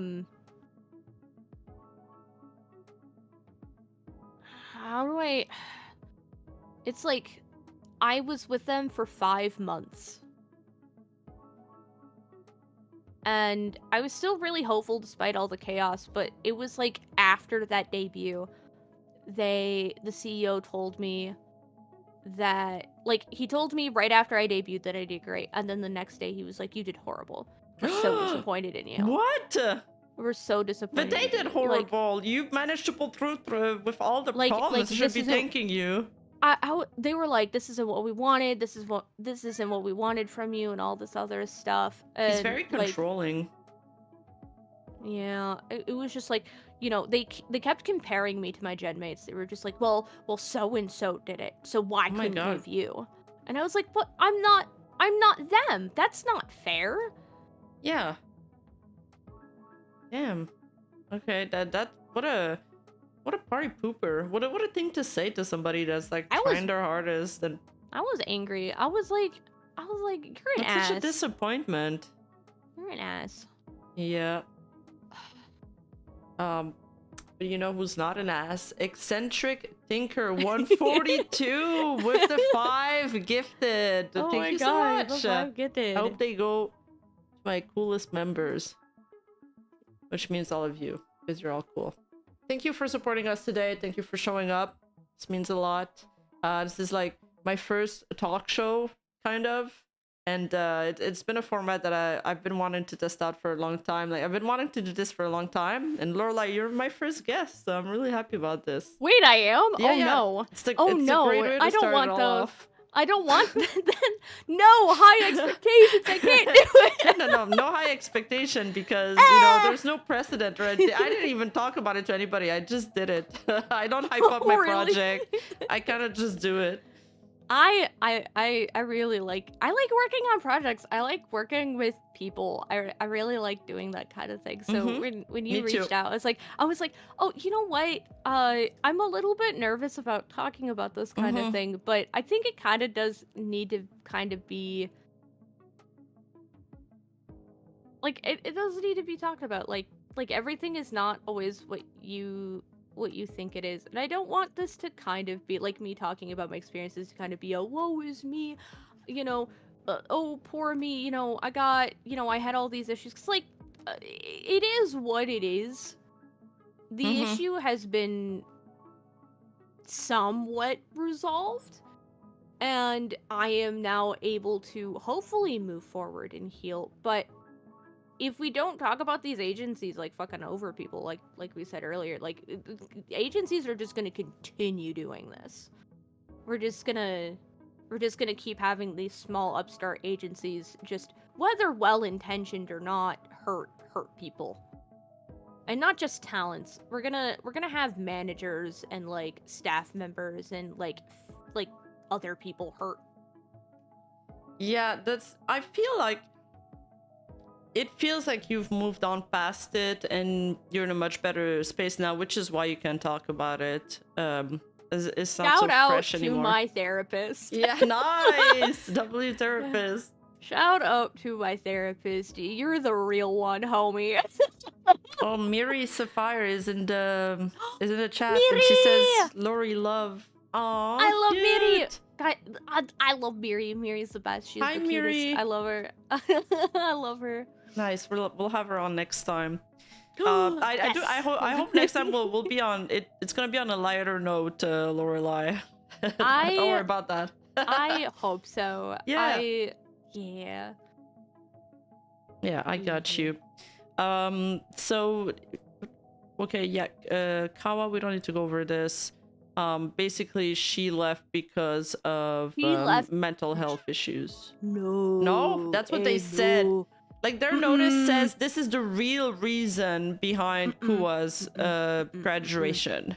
I have been told some horrid and she disappeared 2 days without any notification. And then they say that upon returning, she notified the agency that she had mental health challenges due to her personal circumstances and suddenly announced that she had assumed a new full-time job. And like, basically they try to frame it as like, oh, we did everything we could. We were really that's what they understanding. Framed it as. Not the case. And she left. I have been told by a staff member at Project F, and this is what they let slip when I was having contract issues, and I was like, hey, I need to contact the CEO. He can't go missing like this. This is like a serious issue. And that's when they let it slip about why Kuwa left. And Kuwa, the CEO treated her like fucking garbage. Like he just straight up harassed her, abused her. He did all of this like really bad. I don't think it's in my plate. Like I want to talk about it. I want to talk about it so bad because I think it does need to be talked about, but it's not my place to talk about it, but it is some like Walker level horrid shit. Oh my god, okay. No, I understand that you want to go there. It was like I was told this and I was like, I'm sorry, are you kidding me right now? Like, are you legit? Like, is this for real? And they were very much like, I probably shouldn't have said that. And I was like, no, I'm glad you did. And then I was able to kind of corroborate that information with another person, find out that it is in fact true. And it was like, my jaw was on the floor. I was like, I signed, like, I thought, they were just kind of idiots, I thought maybe, they just didn't know what they're doing. And then I found out, like, you know what? No, they really are assholes. Yeah. Mistreating people. Like, and then that's when all the puzzle pieces kind of clicked in place for me. And I was like, God damn it, I just joined Akio Air Walker 2.0. Oh, 3.0. No. That's when you started connecting the dots. I was like, I can't believe I fell for this. I thought I was smarter than that. I thought I was better than that to not put myself in that kind of situation. I think that's kind of part of our guilt, right? Is that we often think ourselves, but how could I let this happen to me? Like, what, I should have known better. I'm smarter than that. Like, this kind of stuff, I hear it happen all the time, but I never expected it to happen to me. And I think that's one of the parts that hurts the most. And that's one of the parts that we're going to have to learn to let go of. And like, you kind of need to forgive yourself for making these mistakes because it happens. My biggest thing is, like, I dealt with a lot of abuse as a kid. Okay. So I'm gonna be completely transparent and say, like, yes, the CEO did harass and abuse me, and it was really bad, but I can laugh about it because I was like, you know what? He tried all these mind game tactics and all these narcissism tactics, and I'm gonna be honest, my mom did it better. Oh my god. That's hard to say, but it's like, damn, dude, like you can't pull that one on me. My mom did it 20 years ago. Oh my god. L plus ratio, get out of here. But I had experience with that. I was able to deal with that and kind of go, okay, this is what's happening. I understand. Like once those puzzle pieces clicked, it suddenly made me weirdly more aware of what the CEO was doing, how he was talking to me, and I was like, oh, he just is a narcissist. He's using all of these narcissism tactics. When the veil Like, gets lifted off your eye, suddenly you see clearly and you start like, recognizing those patterns. and that's when I was like, oh, he's playing games. I'm not gonna fucking play that. So, like, I just kept looping him in circles, and it kept really making him angry because I wasn't falling for it. And then all I could think and sit back was, I suddenly got really sad. I was like, oh my god, these girls have been dealing with this. All of Gen 1 had been dealing with this for a very long time. I was horrified. I was like, it was like I felt like my heart broke for them, and I really hope that they'll be okay now, and because they're the sweetest girls. They really are. They're so sweet. They're so funny. They're like, they truly deserve, like all the girls, they deserve like the moon and back. Yeah. Like they're amazing, and I admire and love them so much. And it made me really sad and then really angry, because no one deserves to be treated like that, especially by somebody who is in like, you are in a place of power. You have no right to be treating anybody like that. No right. I mean, yeah, no. I mean, I've met people that were extremely influential and powerful, and even famous. They got everything in life, and they still treat everybody very nicely. I think there's absolutely no reason to treat anybody in a less than respectful manner. Like, there's just none. I immediately look down on people that abuse their power like this. It's not cool. It doesn't pass the vibe check. It was just so, like, I was just, I hope they get out. They're already out. Yeah. They're already out. This story does have, it's not the happiest ending, because ultimately all of us were hurt by it. All of us were hurt. We were all left really disappointed, because we all had the dream, right? And those dreams were crushed. And now we're like, again, we're picking up the pieces and trying to like put our lives back together and try to still have passion for creating content and just recovering. And it's horrible. Like thankfully we're all able to like move out and move on, but you know, not everybody necessarily gets that. Nope.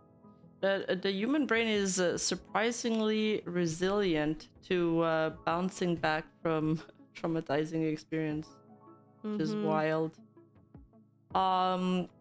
Zephyr Warrior suggests that the talk show is named Voices from the Stables. You guys are too much with the horse jokes. I guess we'll have double the horse jokes today, because we're double pony. Double pony. Rima's podcast from horse's mouth. From the horse's mouth. That's good. Oh, that's great. So, I'm still gonna talk about kind of the early days there. Like, so they had two major allegations against you. The first one was that you seemed uncompliant with, or you just weren't uncooperative, and They to prove that, wanted- they showed some screenshots of you asking for an editor and asking for some AE, which is like some sound effects. Is that what it is? After Effects. After Effects. And After Effects. it So was just complicated. It seemed like a complicated conversation. Like, was I this will common? I will admit, yes, that was very common. I will say, I am not proud of that particular moment because I did lose my cool. I was very angry. Okay. I was like, it was after dealing with all of the frustration after debut, then they break, there was a huge amount of miscommunication, which there was just a ton of it in Project F for everybody involved. There was a lot of, we'll do this, oh, we won't do this, oh, we change our mind, oh, actually, maybe if we do it this way will be better, but it wasn't, and it was just basically at the whim of the CEO. Whatever he wanted, we had to kind of do. And the reason why I was having that kind of like little like, are you fucking kidding me? This is like, I like losing my cool, was they promised me a budget. They promised me after debut, I would have $250 a month for the first 4 months after my debut. And I wanted to really capitalize on... I didn't want to necessarily be a full live streaming content creator. I wanted to do videos. You wanted to diversify. I wanted to diversify. I wanted to be kind of a more video focused. I wanted to do like different stuff, but I really wanted to capitalize on shorts. I had a bunch of, and I still have them. I finally got an editor, but I was going to do kind of, not quite Rin Penrose, but the commentary shorts that she did. Yeah, I was going to do something similar, just with like different topics. Yeah, because I do find them really entertaining. Yeah, and me fun. too. I was thinking of doing that too. I think it's a good idea. You should do it. You should do it. And yeah, I'm not good with the short stuff yet. I'm not in one thing at a time. Hard. I'll get there eventually. It's hard. Yeah, it is. And I wanted to do that. And I was like, I want all of my budget to go toward a video editor. That is what I wanted. I was like, that's smart. That is. I would also suggest that. I was like, I want a video editor for my budget. I said, I even had video editors lined up. I inquired to some video editors. I got their rates. Their rates were really reasonable. And I said, hey, I have a handful of editors ready to go. Like, we just need to pick one. This is what I want to spend my budget on. You promised me this was going to be a thing. And then they were like reneging on that. And that's when I was like, are you fucking kidding me? So they don't give you the $250 and tell you like, spend it as you go. No. They're still... No. You gotta ask them for it. I have to ask them. And then they would contact the artists themselves and send them the money? Yep. So that's kind of how it went. I did not have access to any money whatsoever. There wasn't a company credit card. There wasn't like, it was a, you tell us what you want and we'll go and do it for you. Except they didn't.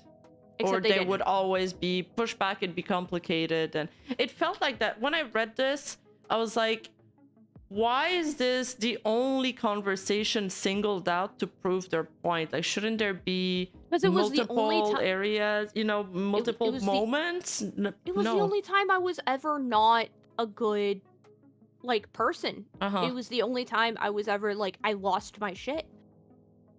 It was the only time they could ever paint. I don't think it was that bad. It was the only time they could ever paint me in a negative light, because every time, despite them treating me like absolute garbage, I always tried to be like kind of brush it off, or just, be really positive about it, and just like, I don't care. I'm gonna not.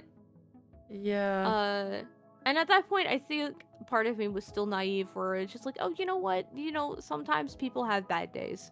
And sometimes they don't always show you, their good side. And that's okay. And, like, we were dealing with debut is stressful. Like, I had the benefit of the doubt of, this debut is really stressful. It's really important to them. It's really important to me. Sometimes, we're not gonna be at 100% nice. It happens. But they, like, after that conversation of me losing my cool. They lost their cool too.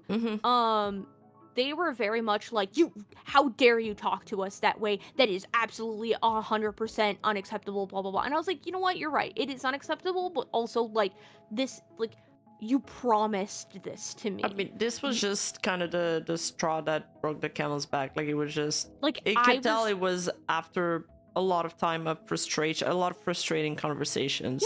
Yeah, it was, that's exactly what it was. I was like, I'm tired. I'm tired of this. I need you. That was I'm tired of this. Get your shit together. Yeah. I'm tired. Like, just fucking do it. I'm really tired. I'm really tired of feeling like I'm getting fucked over. I cannot do all of this on my own and stream full time like you want me to. I don't have the knowledge yet for this. Like, you want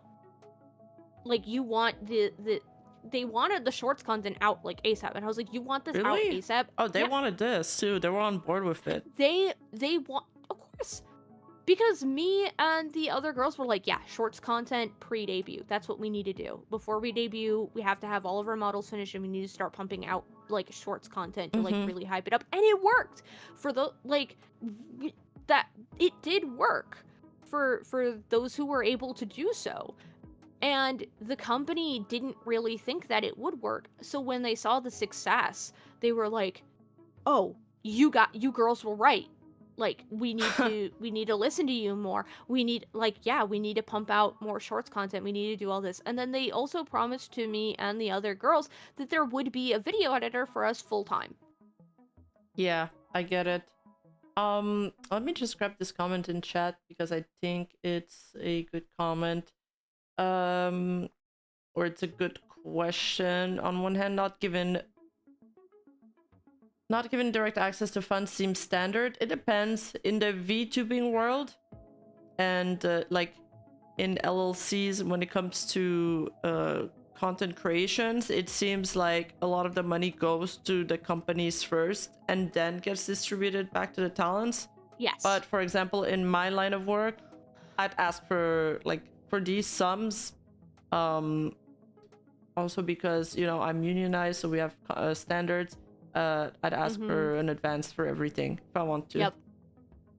So and it you can depends. kind of see some of the agencies. Like, it seems like Hololive, they have some kind of, like, budget that the talents have access to, and that they can spend that freely. Yeah. But that seems kind of really out of the norm. I think for most agencies, it's the agency handles all of the financial stuff. Yeah. But then you can't promise something. And was it stipulated in your contract that you would have this monthly budget or not? So here's the issue I have with that. So my contract did not state they even had to pay me. Okay. Yeah. Well, usually contracts only Yeah. state what you have to do for them, unfortunately. Yeah. But I wish your lawyer added that if he actually read it. Well, it was worded in such a... It was specifically stated, the talent and company will do a 50% revenue split off of social media. However, my lawyers explained to me that because it didn't specify what platforms, that they could just go around and say, oh, well, you know, it's 50% only for Twitter Blue, and then they can just take everything else. Okay. So they could just go in and be like, oh, well, you know, it's 50% for this platform, not everything else. Because of how vaguely it was worded. Written. Oh my god. And then it also didn't state I made money from tips, and that was also kind of a big issue. That's a big issue. That is a very big issue, and that's kind of why I locked everything down with them, and that's why they were like, you're very uncooperative, and I was like, no, I'm being cooperative, but I'm drawing a line in the sand. You have to come to me. I'm not coming to you anymore. I have bent over backwards for you. It is now time for you to meet me in the middle.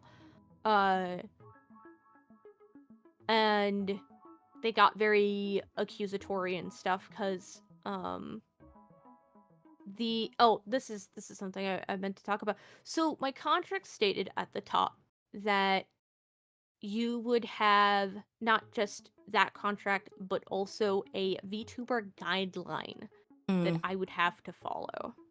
Oh, they had a guideline set And up. they had a guideline set up. And this is Interesting. where the issue was. So they had a Google form that they sent me, and it was like an employee handbook. It was like, don't give away real life information. If you get Logical. sick, make sure like you have a doctor's note. A It, doctor's note? yeah, Are you like in high if I got school? sick, yeah, I was just like, it felt like some stuff were like basic workplace Bro, stuff. if I get sick, I'm not going to see a doctor. I'm staying at home to nurse myself. No, I explained that to them, and I was like, hey, I'm American. I don't get doctor's notes. Yeah, no. That is like, I'm not spending $300 to tell you No. I have the flu. Like, that's not happening. And they were like, oh, it's only if like, you get like seriously sick, Mhm. and it was like normal stuff, like don't be like don't be sexist, don't be racist. Didn't say anything about homophobia, weirdly enough. Weird. It was weird. It was just like, it was kind of like, if your equipment breaks, you are responsible for fixing it because that is not the company's job.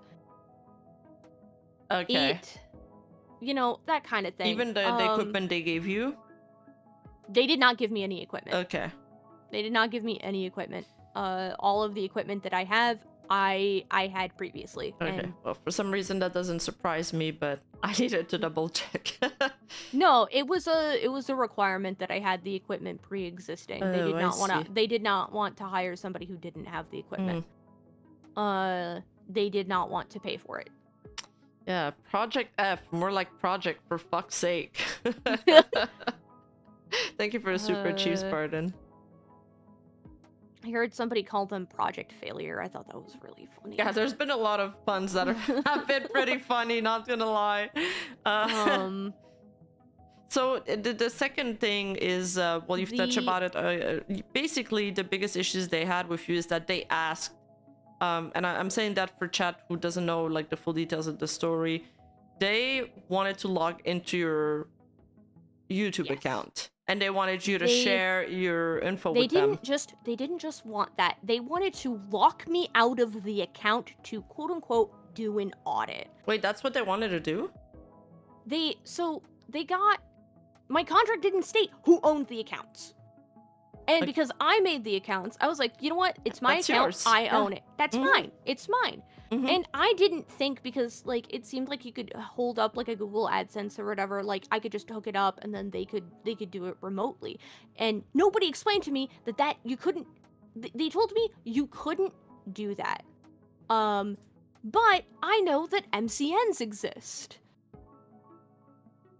Prior to VTuber and agencies. For those who don't know what an MCN is, it is a multi-channel network. So, and those have been existing. Those have existed since like as soon as YouTube became profitable. So that is what they exist. Yeah, when you go into an MCN, the money from your AdSense goes to them, and then they can distribute your cut back to you instead of going to you. So that's a way they could have done it.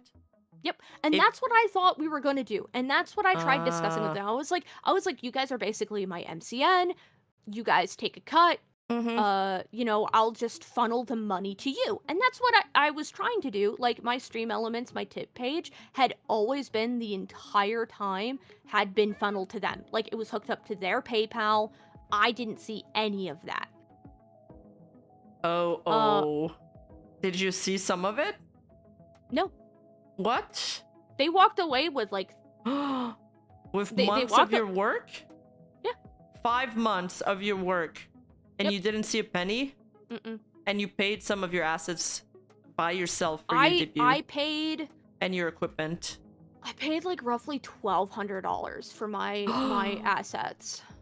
So knowing how much my model and everything cost, I spent the same amount of money they did for my debut. And you worked for free for 5 months. And I worked for free for 5 months. Oh my god. Okay, I didn't know this was that bad. Yep. I don't think anybody knows it was that bad. They took all of the generous like tip money that people gave me for like debut and stuff. They for just, you. Like, for they gave it to me. support you, and you didn't see a penny. I didn't see a penny of it, and I know I'm not the only one. All of the girls, they just took the money and ran. What they the just took fuck? they just took all of our fucking money and ran. All of us hadn't been paid in like months, and they just fucking took it. That is... And some of us made a lot more money than the rest of us, and I'm so glad you didn't let them into your account. Oh my god. Wait, but you... that's the thing. I was like, and this was the big thing, is that it didn't say anything in the contract, and they were being really shady about it. They were like, well, we need to access everything. You know, we're your But they company. had access to your money, so why do they want your logins too? Exactly. That was my thing. I was like, let me just hook up the AdSense. And then everybody was telling me, oh, you can't do that, blah, blah, blah. And I'm like, yes, you can, because MCNs exist. They've been doing that for fucking years. Yeah, I don't think they had the setup for that. You cannot tell me that you have, like, all I have to do is plug in this number and then they can handle everything. You cannot, honest to God, tell me that they need my fucking login information. And they didn't, because I have an AdSense revenue account. They did not need my login information in order to get into it. No, and you can also add people as like editors or even just and a I was viewer. just My agency has access to all the stats they need, and they don't need to log in. They just get viewing perms, and they don't ask for more than that. Like, if you ever work with somebody, they shouldn't ask you for more than what they need. Like, my agent, like, right away told me, like, you know, just set me at the lower thing, the lower specs. There's different levels of access that somebody can have and control. That red flags all over. Oh my god. So what was it? They basically kept all the money. They potentially wanted to lock you out of the account, and their goal was to keep your character. Their goal was to keep my character, my and account, your channel. And silence me. And this is a channel that you made when you joined the agency for your character Lorelai Locke. Yes. Now, the agency did make the other accounts. However, they didn't make mine because I was always the last to get contacted. I was the last to get anything. I was the last one to like be in the loop of anything, and be like the other accounts had been made for about like 4 or 5 days by that point, I think. Something like that. Like, they had already like, they were already setting up their branding and everything, and I didn't even have my account. So I was just like, are you making the account? Am I making the account? What's going on here? And then they were like, oh, you can make the account. Go ahead. And I was like, okay, I'll do that. Oh, okay. At least at first, as a goodwill thing, I gave them all the login info. Oh, I gave them all the I gave them all the emails. I gave them all the passwords. However, I had 2FA on there. Because you should always have 2FA on your accounts. I'm sorry. Like, yeah, like, for it's sure. so easy to have it's easy to hack. some person put in a keylogger or something in, and you know, there goes your account. Bye-bye. So I put in the 2FA, and then they tried to, right after I made the account, like a couple days after, they messaged me at like 1 a.m. my time, and immediately were like, we can't get into your accounts, there's 2FA, blah, blah, blah. Like, we need to get in right now. This is an emergency. And I woke up What's and the I'm emergency? like, I was like, what's going on? And they were like, we need to delete your accounts because you took the ads. And I was like, but you told me to make the accounts. I'm confused. Like, what's going on? And they were like, we don't like the fact that, you know, you're in control of everything. And I was like, it's okay that I made the accounts. And I talked to them, and I managed to talk them down and be like, you know, this is not nearly as big of an issue as you think it is. Like, it is, like, we are we are business partners, we have equal partnership, it says in the Mhm. contract as such, you know, Mhm. there isn't any mention of who owns what. You know, I think we just need to calm down and then rediscuss this at a different point. Like, Was we need to this the come back. conversation they showed in the screenshots that they leaked? I'm not. Can you show that on stream? Yeah, but it might be a little delayed. Or here, I can share screen in Discord. Oh, that was the one that you're currently showing is the second conversation. That is a much later conversation because at that point they still hadn't paid me my half of the tip money. Oh. And they were being really weird. They said that they They were wanted being to not. pushy. They were being really pushy. They Mhm. said that they didn't just want to log in, but once I did log in, they were gonna log me out and quote unquote do an audit. I was like, what do you need to Yeah, audit? well, There yeah. isn't. You have all the money. I sent them screenshots of everything. I was like, I have not, like, being like honest and truthful and just trying to be really open with them and just trying to be really clear and just like, yeah, you know what? I have the accounts, but I want you to have good faith in me that, you know, I'm not walking away with anything. Like, I'm not monetized. I haven't unlocked monetization. I hadn't even unlocked monetization yet on YouTube. And they said that they need this to process the other girl's payment. Yes, they were very much like, we're not gonna pay them if you don't. Yeah, if like you don't no do one's what we leaving say. unless you do. Like, yeah, no one's going anywhere unless you do this. And I was like, I'm sorry. Like, how does that work? And then they immediately backed off after I said that because I was like, I'm sorry. No, that's like, and that wasn't the first time they attempted to like blackmail me using the other talents either. They were very much like, oh, you know, we won't do this for the other girls if you don't do what we say. Yeah, and then they give some bullshit excuse saying that, oh, you know, it's for the accounting department.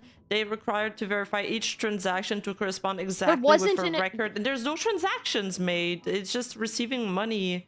There's no spending going on the account. And I was like, okay, well, why? First off, because they told me that the accounting, because I was like, what accounting? Like, I'm not aware of any accounting. And they were like, yeah, oh, well. They definitely don't have an accounting department, by the way, guys. They definitely don't. No, they don't. And then they proceeded to tell me that the accounting that processes payment is third party. And that they wanted to give my login information for my YouTube channel to a foreign third party. I said, ain't no fucking way. I said, can you give me information to this third party so I can feel safe and secure that you're giving my login information to them? And then they were like, no. Poof, that conversation is over. No, because they didn't have any proof, and they were like, fuck. She's questioning us. Yeah, I feel like they probably expected everybody to not push back on anything and to just go along blindly. They're probably targeting people that, like I said earlier, are like very, you know, rose-tinted glasses. And when with you, they felt like you had a different vibe, which is probably also why you were always the last one to get into the known, or they would ask you things last because they probably feared the confrontation or feared the questions you would ask. Well, I always ask questions because, and this is legit though. I'm autistic. I cannot unless you give me enough information to make me understand and feel comfortable with something, I'm not gonna do something because I have been taken advantage of too many times and left in a very vulnerable state and been fucked over by somebody. And I was not willing to let I wasn't going to allow Lorelai to be taken from me. I wasn't going to do that. I have just as much a right to her as they do. She's just as much, if not obviously more my character. Definitely now that I know that they didn't even pay for the IP rights. Yeah, you were really involved in the character concept. I was like the CEO and the talent manager had no involvement whatsoever other than giving like My boobs were supposed to be bigger, and they Okay. said no. like that kind of thing. You know, just like little things like, oh, you know, oh, she looks too young, or, you know, maybe, you know, like little design things. Like, they weren't really involved. It was mostly like me, the artist who did the stuff, and the social media art manager. And what do you mean that they didn't pay the they didn't pay the IP rights? They didn't pay your artist commercial rights? They pay. So Siren has a thing in their contract when they work with agencies, and this is how they explained it to me, that they, in their contract, have IP ownership unless they pay a certain amount of money for exclusive commercial rights. And Siren has the right to like redistribute and everything. Project F didn't want to pay the extra money for exclusive commercial rights. Oh, come on. So they didn't truly own the IP, they just had commercial distribution rights for Lorelai. So when I went to Siren, because I said, hey Siren, you know, I really loved working with you. Initially I was going to commission Siren to redesign Lorelai and fix her up, and like make her distinctly different so I could continue using her and just, you know, start over. That was the plan.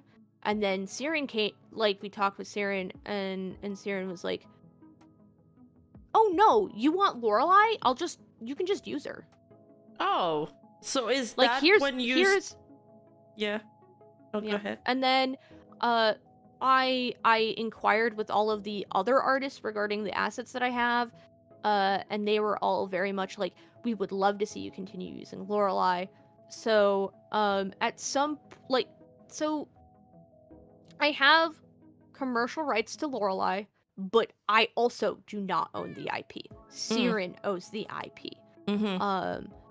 And we're discussing that I might be buying the IP off of them. Oh, okay. Interesting. So yeah, thanks to Siren, Siren really being really passionate about their artwork and covering their stuff and having like a contract and everything. I was able to continue using Lorelai in her current state. So was this is how you realized that you could stay Lorelai? It's not because of any behind the scene discussions with Agency F. No. Sorry, not Agency F. Project F. Project F disappeared off the face of the planet after I mentioned that I have lawyers, and if they continue to do stuff, I will sue them to the ground. I didn't knew they were probably doing a lot of illegal stuff. At least in our countries. Their family has been convicted of fraud. Oh my god. It all makes sense now. Their family has been convicted of fraud. So I discovered that the quote-unquote parent company that they claimed was actually a shell company subsidiary of another family member's real company. We're not going to say I want to say the name of the company. But it's not owned by the CEO, so I really don't care. Okay. But that company is legitimate. That company has also had legitimate, like, criminal convictions of fraud because they didn't pay people. Of course. There's a pattern there. I think we're starting to catch on. Yeah, and they didn't pay people. And it was, like, the guy who sued them was, like, a vendor and also sued them for, like, defamation and stuff, too. So they got, like... They got convicted. They got convicted of fraud. I'm surprised they're not convicted more, TBH. I want to clarify. The CEO was not the one convicted of fraud. It was a different family member. But I looked at the news articles and everything, and it really kind of seems like that particular family member just kind of got thrown under the bus. And also that particular family member not only seemed like they were thrown under the bus, but was also a woman. So, I was very much like, oh. Yeah. Oh. Yeah. So, that's fun. So chat, the whole not paying thing is that I wish LM was in the chat today. I feel like I need his opinion on a couple things. Is it considered fraud what they did? I mean, they're just not paying their employees at all, or even their contractors. Three out of the 4 Gen 1 people, as far as from what I've been told, have never been paid. The 4th member from Gen 1 was always struggling to get paid, and when things had been kind of like the shoe had dropped for me and all the puzzle pieces came together, at that point she had not been paid in like 2 months. And then on top of that, me and the other girls were never paid. So like there was a lot of money that they just took. They just took it. And they shouldn't have. They weren't supposed to take it either. As far as I'm aware, there was like contract negotiations and stuff regarding them like actually supposing to pay, and then they didn't. They disappeared because they knew. Did they go to your legal counsel? They don't have legal counsel. They don't have legal counsel, which is why I kind of that post I made where I was like, no lawyer would tell you. That was me trying to tell people they do not have lawyers. They said in that notice that their legal counsel, they don't have lawyers. One of the reasons why I left the way I did was because I said, hey, we need to do contract negotiations. And then, like, this is important. Like, I cannot continue as a talent in your agency until this contract is fixed. And at that point, I was really hopeful that, like, they would go, okay, well, what's the issue? Because that happens all the time. Sometimes, you know, there's a thing in the contract where, you know, something isn't quite right and that needs to be fixed, and then you go and fix it. That happens all the time. Yeah. And I was trying to explain them that that was just one of those situations, and that I have lawyers, and that I assumed, because they told me that they had a legal team prior, I had been warned, because there wasn't a notary on the contract. A notary? What's a notary? A notary is a lawyer that signs off on the contract. That basically says everything is up and up. Like, I wrote, like, usually the notary is also somebody who helped write the contract. So they're the person that basically says, I am a lawyer and I am here to kind of witness and sign off on this contract to say that it is legal and that, you know, I am legal counsel and help them with that. There was no notary. So okay, so it was unenforceable because of that? No, it was unenforceable because the stipulations in the contract were illegal. Okay, yeah. You cannot enforce an illegal contract. You cannot enforce an illegal contract. And my lawyers were like, hey, we need to fix this, but there's no notary. So we need you to talk to your employer to get their lawyer's contact information so we can talk to them and then fix the contract. You guys shouldn't have to worry about anything. We should, like, me and the other company's legal counsel should be taking care of everything for you. And I was like, great, this is fine. So I was like, hey, there's issues with the contract. I really want to work with you guys and resolve this. And, you know, can you please give me the email that you use for business that isn't the PR email so that my lawyers can get in touch with you so that way they can get in touch with your lawyers. Please and thank you. Have a nice day. And they never got in touch. the CEO proceeded to type stuff and then disappeared for 9 days. Never said anything. Like, you could see that, like, CEO is typing, blah, blah, blah, and it was like that for like 5 minutes. I was like, what happened? And then they didn't post anything, and then they just disappeared for several days. I feel like we were... when this first came out, I was reading it within minutes of coming out, and I was like, I was meeting with my friend that it seemed like the CEO was like their accounting department, their legal department. He was wearing all the hat, like he was pretending to be all these different people. He was. So then he shows up, and then he doesn't respond to me. He responds to another part of the company Discord. He responds to another message in like the like Jen thing, like, hey, sorry guys, you know, I lost my laptop. I had all this other stuff. And I responded, I was like, hey, I don't know if this is true or not, because this, like, hey, you need to talk to my fucking lawyers. I had been waiting for 9 days. No, was it 9 days? No, yeah, it was 9 days the first time, 12 days the second. More than a week both time. More than a week both times. I mean, almost 2 weeks the second almost time. 2 weeks.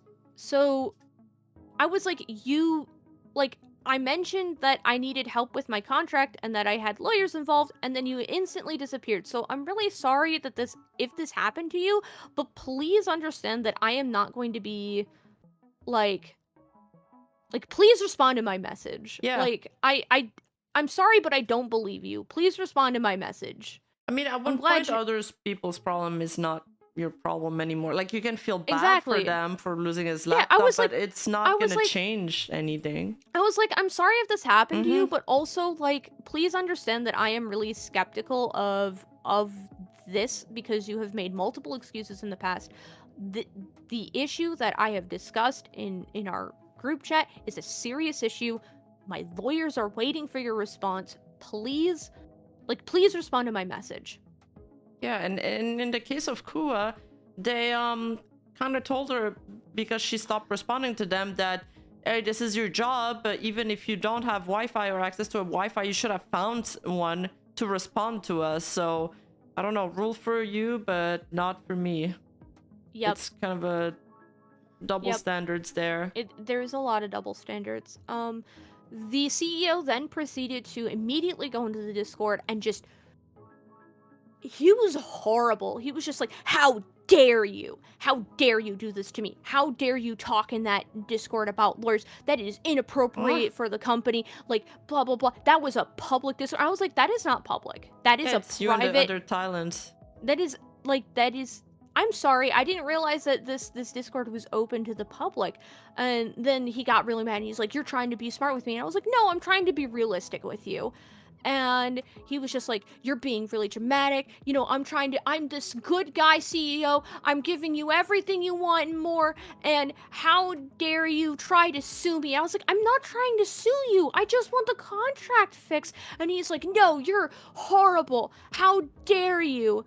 And the managers all just sat there and watched. They just sat there and watched. They didn't intervene or anything. They were just very much like, not my circus, not my monkeys. And, like, on one hand, I get that, but also on the other hand, like he was just talking down to me. It was just like, I would respond, I was like, no, like, this isn't what's going on. I just want it fixed. And he was like, you know, you had a lawyer and everything say that the contract was okay, so why is it not okay now?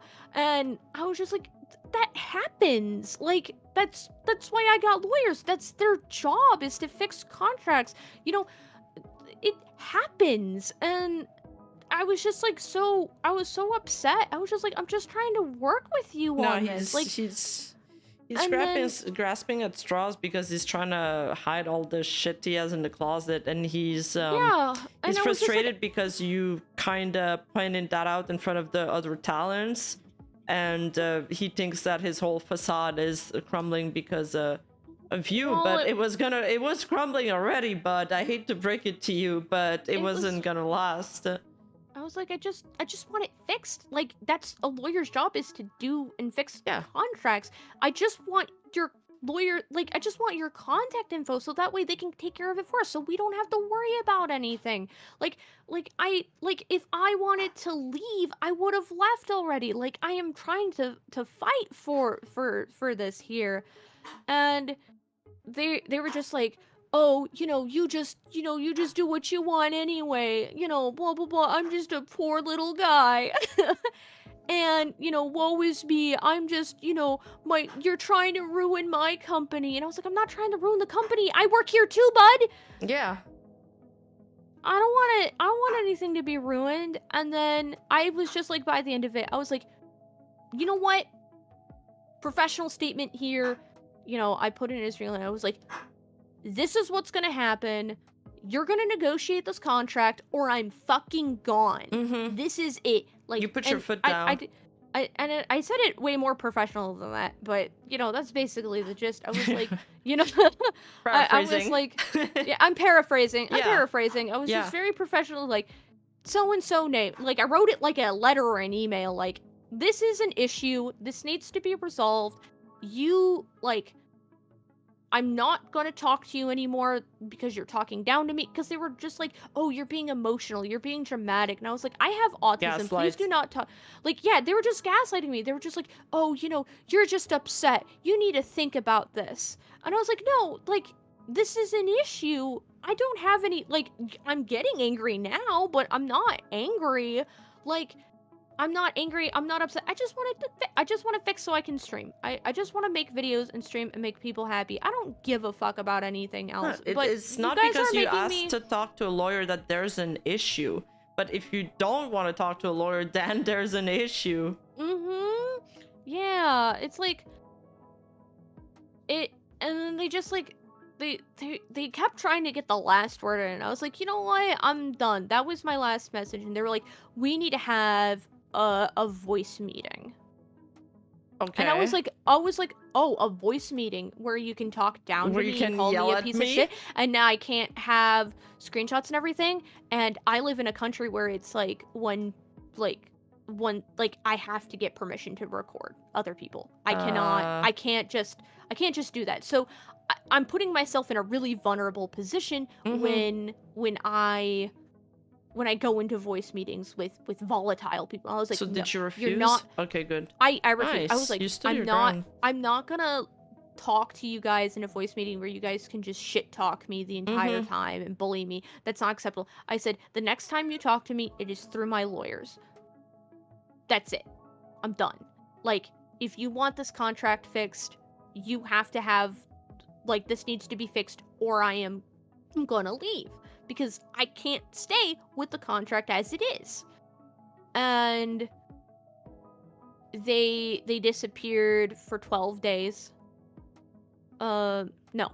And then they released a statement, or? No, I attempted to talk to the manager. The manager kind of said, not my circus, not my monkey. It's like, okay, but you need to get the CEO to talk to me. Yeah. This needs to happen. I just want an email. And then I was like, okay, my lawyers and I are arranging a meeting on, it was the day that I put in my notice. I was like, me and my lawyers are having a meeting discussing me and my contract on X day. I need a message from you saying that you are willing or not willing to negotiate the contract by X day. I don't need their lawyers or anything. I just need are you interested in negotiating? Yeah. By X day. And I felt like that was really reasonable. And it was 12 days. It was 12 days. So they disappeared, silence for 12 days while I guess they I don't know what they did. They had their thumb up their ass or something. So it was 12 days that I just waited in silence. And on the 12th day, and this is somebody who showed up after our debut, they brought in an intern. They brought in an intern because the one manager who did all the art and stuff, they kind of disappeared. So they brought on an intern to help out. Because, you know, the talent manager had an issue with, like, kind of ghosting and stuff. So they brought in the intern to hopefully help with that. And the intern did absolutely nothing the entire time other than say hello. Okay. Right. This intern messaged me on the 12th day in broken English. Hi, hello, yes, I am CEO's real name, Advisor. They made the intern respond to your legal counsel? Not even my legal counsel. The legal counsel never even got to talk to them. To me, in the like, hi, yes, hello, He was like, you talk to them. You go first. I was like, hey, buddy, with all due respect, this is unfair for them to do to you. I am not talking to you. The CEO needs to be a big boy and talk to me. Yeah, he's gonna put his and it was broken English too. I was like, with hold up. I'll bring up the message and send you a screenshot. Okay. I was so flabbergasted. I was like, you're gonna send the poor baby intern to do this for you? Even Nijisanji didn't go that far. I mean, they went through the intern part, but they didn't make them do that.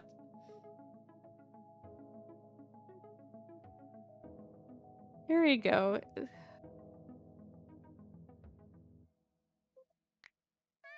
So I did this. You could put that on stream if you Okay. want. So, hi, I'm one of Jason's advisor here. And then you say, I think it's highly inappropriate for someone who I can only assume is a staff member to be doing Jason's work for him.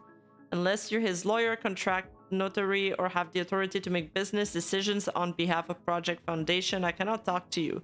Thank you. And that's very professional. I'm taking my leave as it's clear that no conversation or agreement will be made. I am within my right for the ownership of my social media accounts. The name Lorelai lock her original design, as I am the creator and you do not have any ownership stating in your unenforceable contract. I sincerely hope you learned from this, Jason. I am the third talent to leave your company within a year. This speaks more volume about you than it does me. I encourage you to take proper care of your current existing talents. If you wish to converse with me, my email has not changed, and it's still... I wish you and your company the best of luck. This is very professional. I feel like you scared them because you know your shit, and it shows there. Yeah. Yep. Is this the same Jason Ocular? No, they just say the same name. Unfortunately. Yeah. Oh yeah, this is my last slide. Okay. So, wow. I didn't know it would be such a rabbit hole. I'm not gonna lie. That is, now I understand why you were nervous. I'm so sorry you had to go through that. It's awful. It was, it's scary. No one should have to go through that. Thankfully, you were at least aware towards, you said 2 weeks in, you started to have suspicions. So yeah, I started to have suspicions because they were acting weird. They were acting like they were acting like they were trying to hide something. Yeah, and you can feel it. I was like,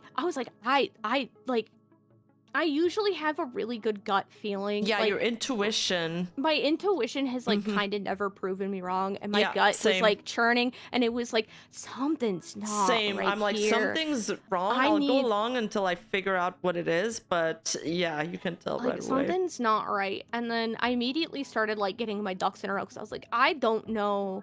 Like, I don't want to leave because I legitimately, when I signed on with Project F, I told them straight up, I was like, I plan, like, this is my 5-year plan. I'm going to be with you guys for at least 5 years. Like, I'm going to re-sign my contract. My contract was 13 months. Like, I'm going to re-sign with you guys. This is, like, I plan on sticking around. I plan on being a team member. I'm going to be here for the long haul.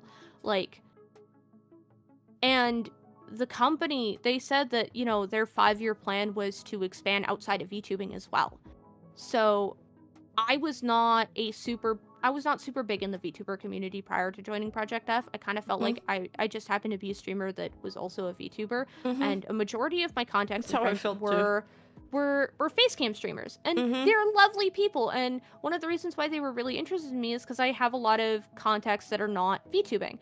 And they told me that they didn't want to just be a VTuber agency, but their 5-year plan was eventually to branch out and go into actual facecam, like MCN stuff. Like, that was their plan. They felt like the VTuber bubble had burst, and it is better to be, like they wanted to do that. Yeah, they wanted to, like, expand. And, you know, it made sense. But also, at the same time, it's like, the thought of that is terrifying. That you're gonna also control other people's accounts and stuff. Like, they were planning on doing, like, account adoption. That far. They would have needed to pick up a lot of gullible people to enforce these crazy contracts on. And how many people would have put up with, you know, working for 5 months with not seeing a single penny? Some people, you said that you didn't need the money, or you weren't relying on it, or you weren't expecting to live off that money, but I'm sure some people do. No, that's the thing. Is like, I was very lucky that, you know, I'm on disability. The government, you know, any medications and stuff that I need, they take care of me, right? So, and then on top of that, I also have a very, like, great support network, because I don't make any money, but at the same time, it's like the money that I make through streaming, it either gets reinvested into the account, or it pays for, like, the medications and stuff that I need. And there was for a very long period of time there where I was not able to pay for my medication, and that like it I made things very difficult for my health. And then on top of that, you had the other talents who actually did rely on that money in order to survive.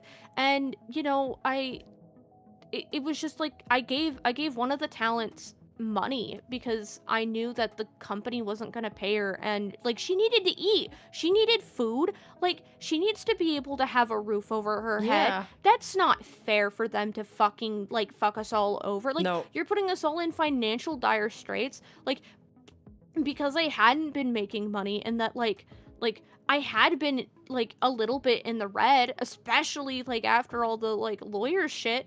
Like I am still financially strapped because of what they did, because I did rely on that money. I can't even imagine being how like terrified or scared the other girls were who require that money in order to live, breathe, eat, sleep, eat food.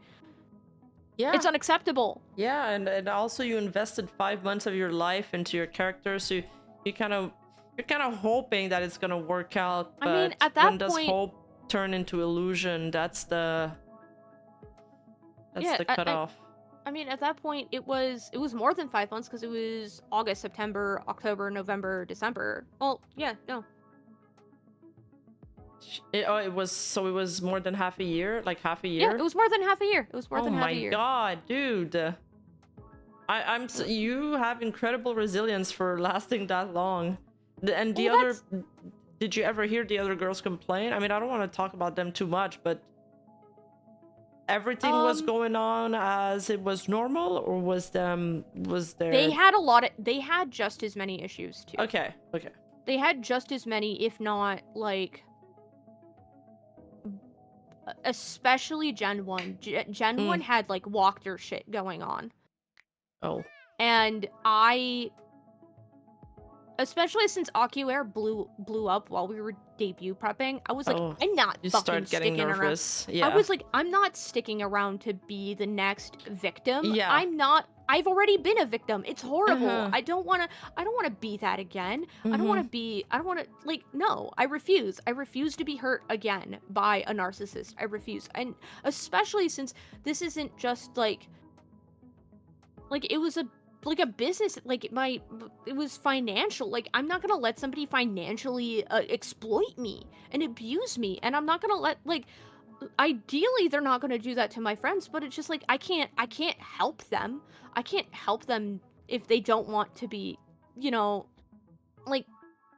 they wanted to stay in the company, and I respected that. I was like, that isn't the choice I would make, but you guys want to stay, and I'll do my absolute best to support you.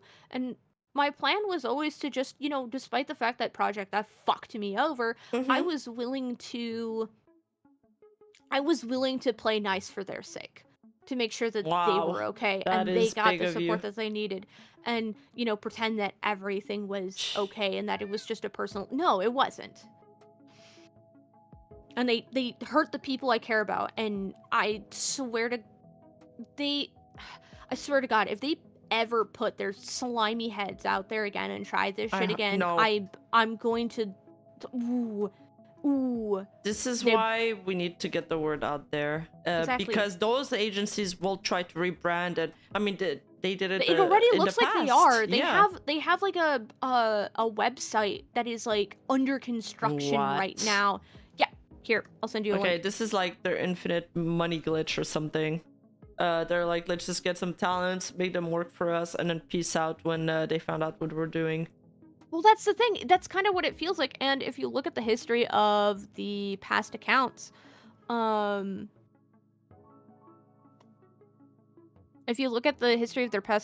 the family businesses have also done that. They have like shell subsidiaries. The company that was convicted of fraud allegedly This is all alleged because I don't know if this is 100% true or not, but it looks like they're no longer operating. It looks like they kind of just shut down after they got convicted of fraud, which is like kind of understandable. But then there is also an issue where they had a mechanic car company that was also a subsidiary that they were also doing. And for like, I saw on Google reviews that like everything was great up until it wasn't, and then they skipped town. Jeez. I don't know what that's about, but it really kind of seems like their MO, where this guy and his dad are just starting up these companies and then they're failing because, you know, they're doing shady shit and then they're just starting over again. They're unironically evil and scamming people left and right. Oh, so that's their new website coming soon? Yep.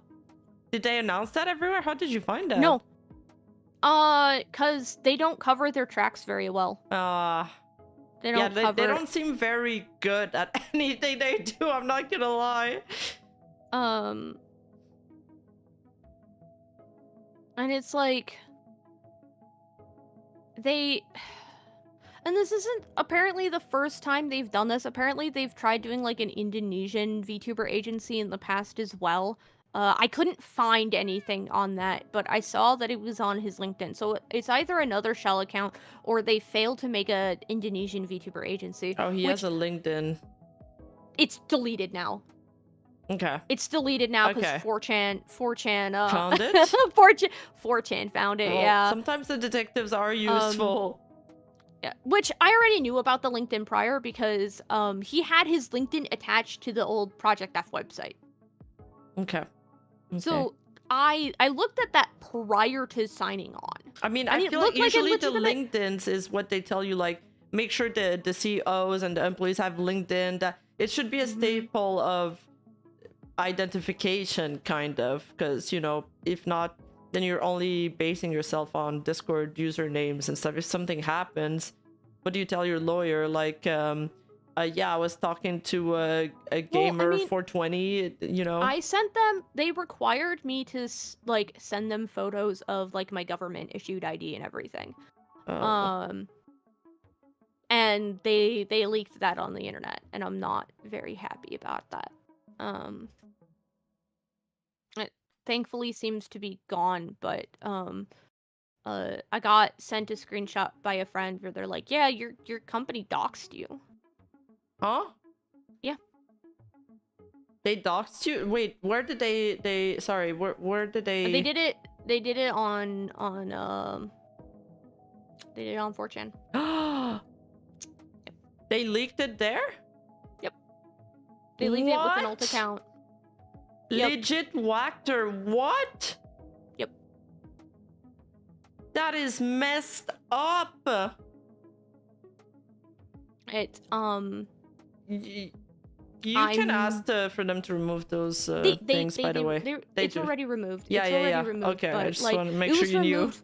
It was removed within 24 hours. Okay, thank God. But it's just like the fact that they just did that and were like, yeah, you should SWAT this person was like, what the fuck is wrong with you? What is wrong? What the like, why? Like, your company didn't make, like, really? Like, seriously, you're seriously gonna fucking do that? I'm speechless. Seriously? I mean, I want to make a joke, but it's not fair to League of Legends players. Okay, guys, you know, Lorelai's been through a lot. You can take a moment right now to click on her name in my title and go subscribe to her channel. That would mean a lot to me. You know, turn this into something positive. They try to bully her, they try to silence her, but she's here. She's telling us her story at my request. So, you know, I'd appreciate the support. And thank you to Marksmanoff for the super coming in late. And I see that the horse has multiplied. Yes, we're 2 now, and you've missed a lot. It's been very I don't even know how to... I'm shook from everything that I learned today. I'm speechless. I don't even know how to react. Like, I'm still taking all of this in. Horrible stuff. Horrible. It's horrible, but at the end of the day, the tears have already been shed. Yeah, they're dry. The Yeah. well's dry. Mm. You know, I'm still hurt. Others are still hurt. I just hope that all of us can heal. I hope all Yeah. of us can heal, and not just heal, but also be far more successful than they could ever have made us. Yeah, success is the best revenge, and not thinking about it anymore. Like, just putting that behind you and exactly moving on. But yep. if you had the chance, what would you have done differently? I wouldn't have signed. Yeah. Straight up, I wouldn't have signed. Okay. I almost didn't sign. I was very much like, if the negotiations don't go my way, I'm not signing. And the negotiations I was pleased enough with, that I did sign. And I was like, you know what? I'd like to be a really big investment, but you know, it's only 13 months. Worst case scenario, he's just a kind of shitty boss that I just quit in a year. You know, I never thought in a million years it would be this bad. Never.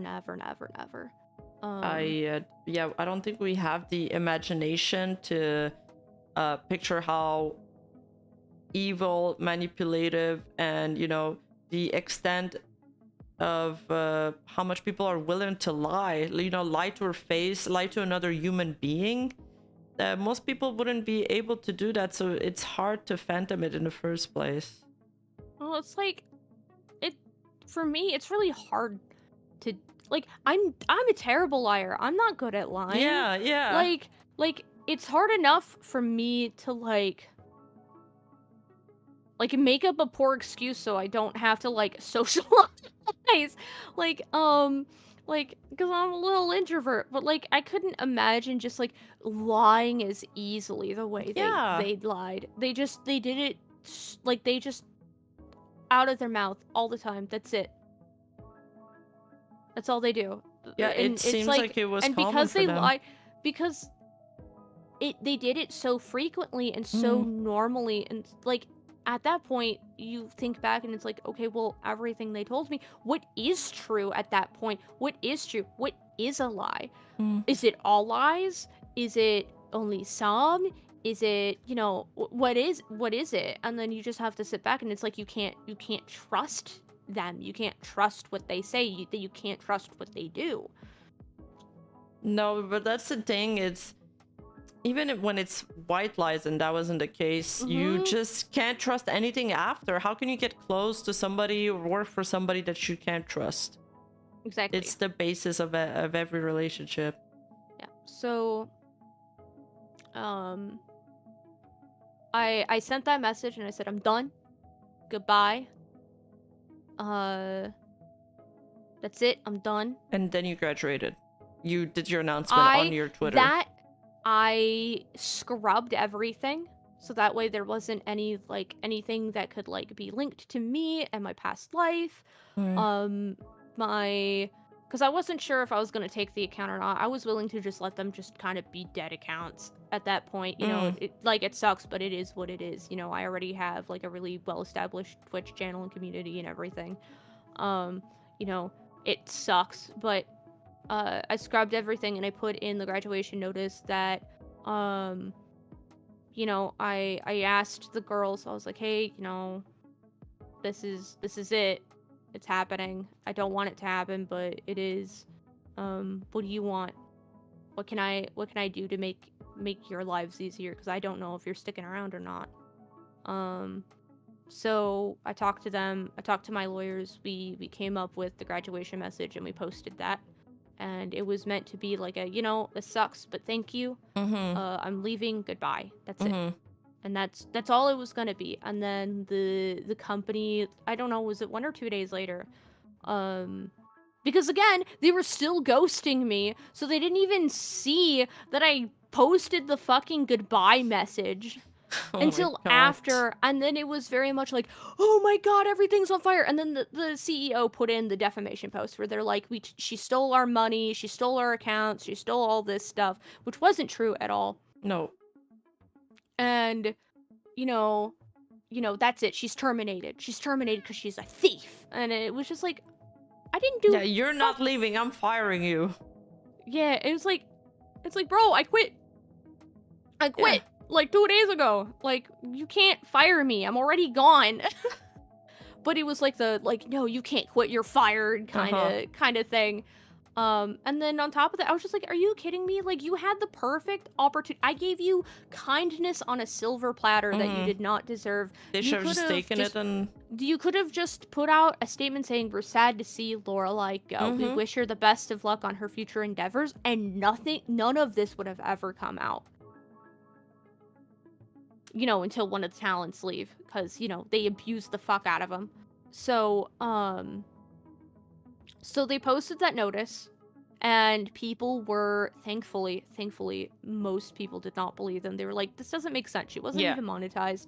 And I'm really thankful that people, despite not even knowing me, or really knowing my content, came up and just went to bat for me. And I just, I'm so, I was crying. I was so, I was scared at that point because I was like, what are they going to try to do? Are they going to try to sick people on me? No, I had rebranded the accounts by that point. I took the account. I was like, you know what? Fuck it. I'm going to be Stabby Tabby. This is my account. It was always my account. I'm going to take it. So at that point, everything was Stabby Tabby when they posted notice. I remember that. But it's just like, are they just going to try to try to ruin me? Are they gonna just... It's very clear that they're trying to defame me and ruin my reputation, so I think they were afraid. Their reaction very much showed that they had more to hide, because they really panicked at a simple, graduation notice. I didn't even know a lot of the stuff until after I left. They admitted to they self-reported. And after you replied on Stabby Tabby, they made another notice defending their agency. Then they got public pushback for that. And then they made a second announcement, maybe 2 days or a day after, where they decided to terminate activities, and all the VTubers got to keep their IPs. Yes, that is there was contract negotiations with the current existing talents at the time and Project F. As a result of them doing those contract negotiations, there was an NDA involved. The girls cannot talk, and I don't want to put them in a position where they feel like they have to talk. There is an NDA. They shouldn't have to worry about any of this. They should just focus on making content and being happy, and putting everything behind them. They don't want to be associated with this company. I don't want to be associated with this company. Nobody wants to be associated with this fucking bullshit, and they shouldn't have to worry about anything. And I really hope that people watching this video just leave them alone and just let them be. We have a strict no interaction policy here, so no one's gonna go and harass, or I'll ban them. They can't talk about it even if they wanted to. Just please let them be and kind of forget and heal. I think. But my question is about the rights to your model. So did you have to pay for the rights to the model? Because the other girls, maybe I guess they had a different contract because they had to negotiate for that. But you were just it was not in my contract, so I get to keep it. Not in my contract. It was not in my... I don't know what their contracts were like. I know one of the girls had a very similar contract to mine. Okay. And I helped talk her through why it was not the baseline. I didn't go into quite detail, but I was like, here this and this is why it's not enforceable, and you needed to negotiate with them, and they negotiated. I assume, because I don't really know quite what happened. From my understanding and what little I was told regarding that was, in order to keep their IPs, they negotiated the NDA, basically saying, I'm not going to talk poorly about you or the company, and in exchange I get to keep my IP. Like a silencing contract of some sort? Very much silencing contract. Interesting. Mugby, thank you for the 10 gifted. Thank you so much. And I think for them that was fine anyway, because they don't want to talk about it. They don't want to be associated. They just want to move on, right? They just want to be able to continue as who they are. Mm-hmm. And I really hope that they'll be okay. So it would just be the 4 remaining girls, because 2 of them were already gone. So Zin, Azora, Fura, and Marina, and Aishi. Yep. But I'm glad you kept your model. I think it's a very beautiful model. I love your dress. I love the little elvish things you got going on your head. I was inspired by Celtic knots. I don't know her. So it's a type of like Oh, Celtic knots, like traditional Celtic knots. Yeah, like that's traditional cool. Celtic knots. Druid. I was kind of like, I wanted like druid witchy swamp. Like, I'm a huge D&D nerd. I love Magic the Gathering. I wanted high fantasy. Yeah, it gives me like forest, dryad vibes, like forest elf. I love it. I bought separate from Project F because after Siren explained to me that, like, oh no, I still have IP rights to this character. They only had like renting commercial rights, like distribution. Like they don't own anything. Mm-hmm. And I was like, can I negotiate with you? And we negotiated and we talked about it. And we made agreements, and I'm gonna keep working with them because they're absolutely amazing, and I'm quite literally in their debt, but they were able, like, because of them and because of all of the people who made the assets and stuff, I am able to continue using her, and I'm so incredibly thankful that, like, they were willing to give me that chance. And I hope I can continue to be the horse girl that the best horse girl. Yeah. Yeah, I hope so too. I mean, you already are best horse girl. So after going through all of this, what advice would you give to newcomers or VTubers looking to get into an agency or to work for a corporation? Is there things you would tell them to do, or in a certain way, or not to do? So here's the thing. I am still pro agency. I think if you want to join an agency, you should absolutely go ahead and do it. I think the VTuber agency community and most companies are not like Project F. They're not gonna hurt you. They truly need to have your best interests in mind. Like, yes, they are not. I really think there's this like naive misconception about how VTuber agencies are there to be there for you, and they're like, you're your friend and they're gonna hold you along for the ride and they're just gonna make you the best of who you are. And it's like, yes, on one hand, that is kind of what they're supposed to do, but it's not out of the genuine goodness of their heart to give you that chance. It's because you need to be profitable. Mm-hmm. They are there to make money. They are there to make a living. And while these agencies can be nice to you at the same time, they're there to market you. They're there to make you profitable for them and for you. There is nothing more than that. And I think the big thing is that you need to keep in mind that, like, streaming just as a VTuber can be a hobby, and that's fine, but you still do need to have a business mindset, and especially a business mindset if you're going to join an agency. It is not just a fun little thing. It is a job. It will be work. There will be requirements. There's going to be a lot of work and expectations, like, just as much, if not more, than with an agency. I know a lot of people join agencies like myself because, they want gen mates, or, they want help with management, or maybe they don't know how to market themselves the best. Like, yes, it is their job, but also at the same time, they have that because you're going to be doing more work to begin with. Yeah. It needs to be like, I mean, we have this expression in French is like donnant, so you both parties need to give. Both parties need to give 100%. It's a partnership. You cannot. An agency should not just have an IP. They give it to a VTuber. They debut the VTuber, and then they just forget the VTuber, and then just collect their paychecks. Like, that is unacceptable. And if you see an agency doing that, maybe don't sign on with them. Maybe look at a different agency. If that agency you apply to, if you have a particular one you have your heart set on, I have one with my heart set on.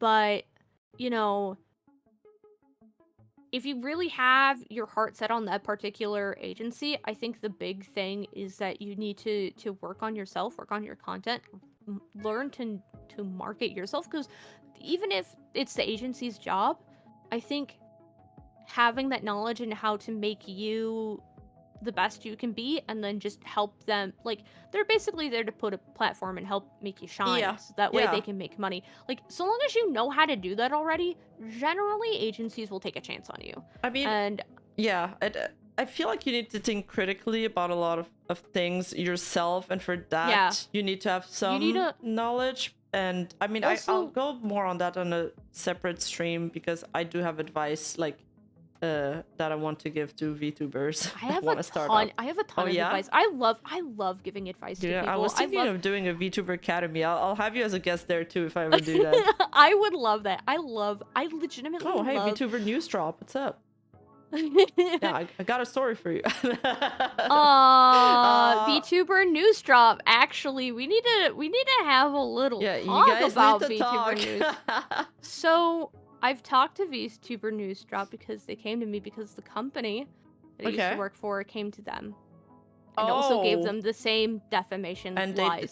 Did they reach out to you for a source or for they counter reached statement? out to me. They reached out to me for source. I gave them the source. Great.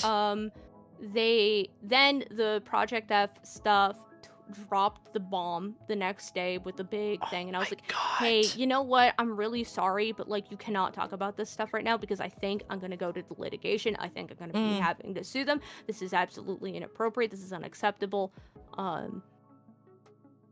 Like, they fucked around. Now it's time for them to find out. And VTuber News Drop took and posted the defamation that the company posted anyway. Wait, what? Why? They posted it anyway? Yep. Oh my god, okay. Not my half, the defamation from the company. Okay. Despite the company being in really hot water, I don't understand why you guys decided to make that decision. Like, why didn't, like, you knew that it wasn't factually correct. You know that they're in hot water. You're posting misinformation. And as a result, I saw multiple people look at your article and think that that was true, and that really hurt me. Oh, wait, they posted Project F statement. Yes. Without your counter statement. Without my counter statement. Oh, even though you guys had been in contact. Yeah. Oh, that's not cool. And there was no correction afterward? No correction. I'm willing to forgive it, but you know, it sucks. Okay. It sucks. There might have been some kind of some message that didn't pass there or something. I wonder what happened, but yeah, that sucks. I vaguely remember seeing an article on this, but I don't remember exactly what it was about. Okay, that's interesting.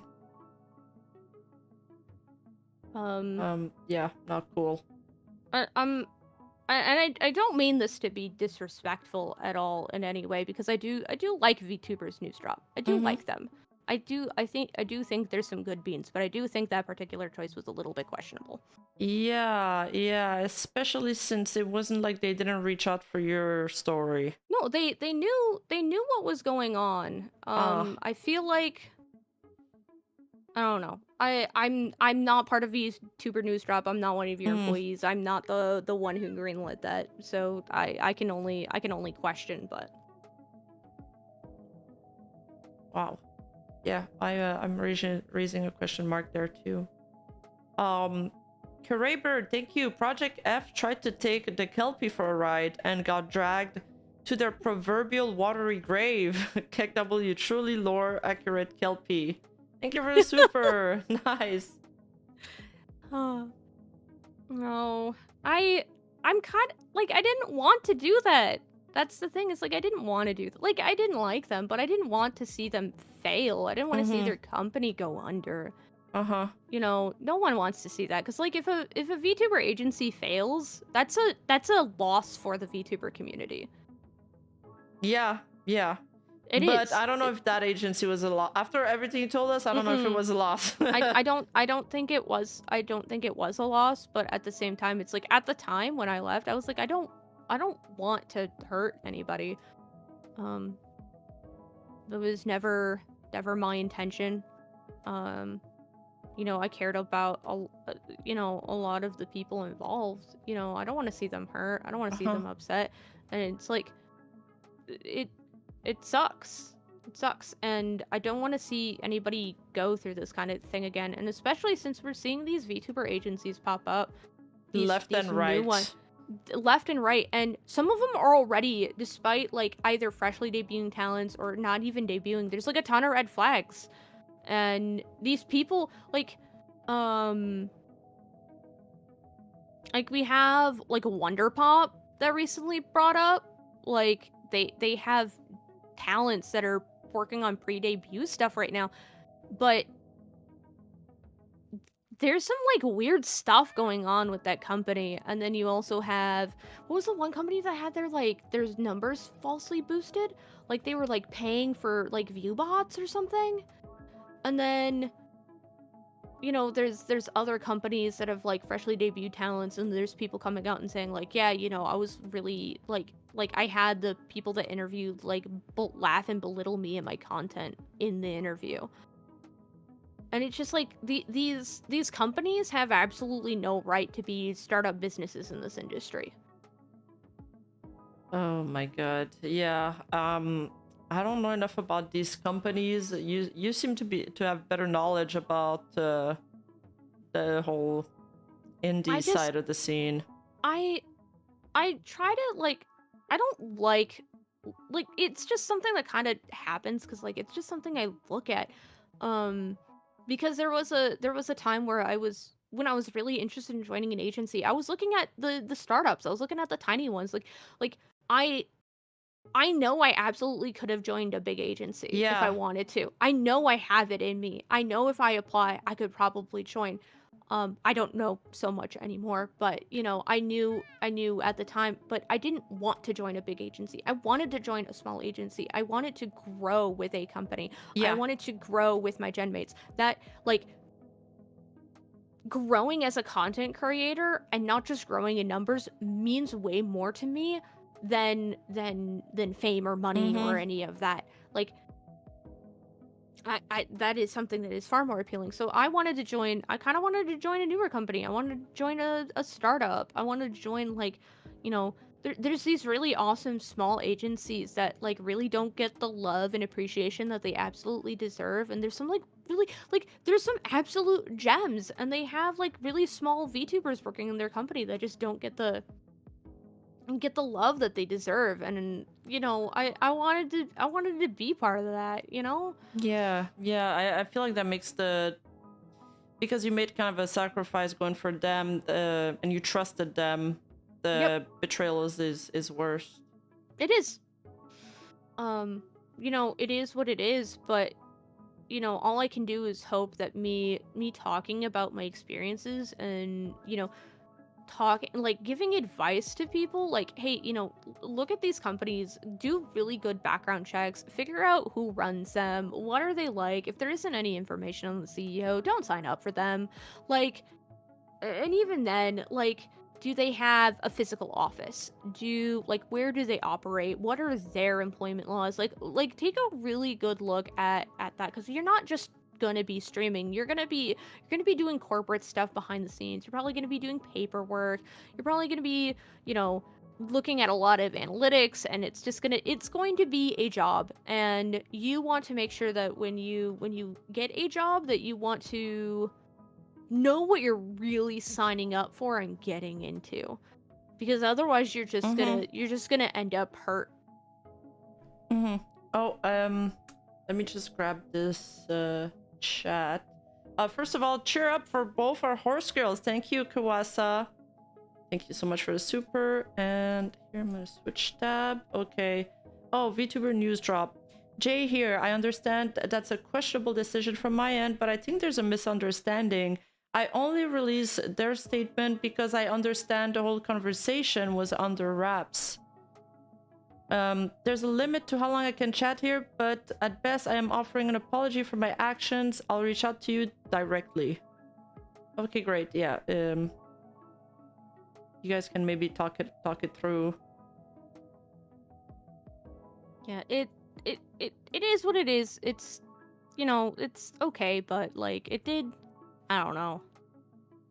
At least I apologized. I really appreciate the apology, and you know, thankfully, you know, everything is kind of ending on a somewhat good note. I think it has somewhat of a happy ending right now, and you know, it's just all water under the bridge. But you know, it is something I do want to point out because I do need to like, yeah. I need to keep y'all humble. I'm sorry, like.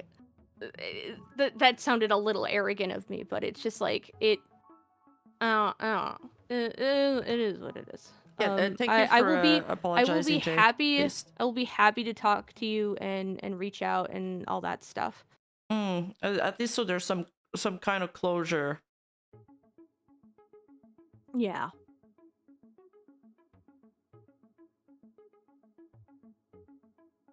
Yeah, I'm not too sure what happened there.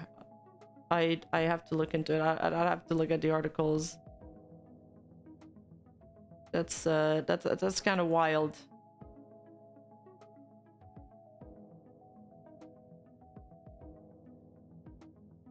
Oh, okay, I see. It's probably in regard to this.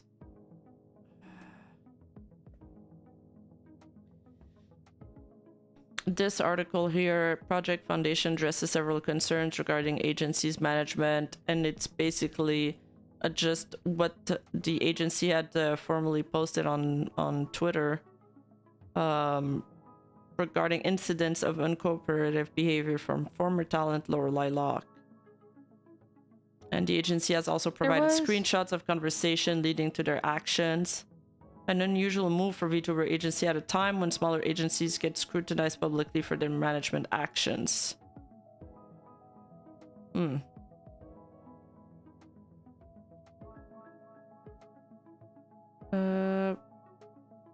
Okay, VTuber News Drop reached out to Project F prior to the release of their statement to clarify the situation.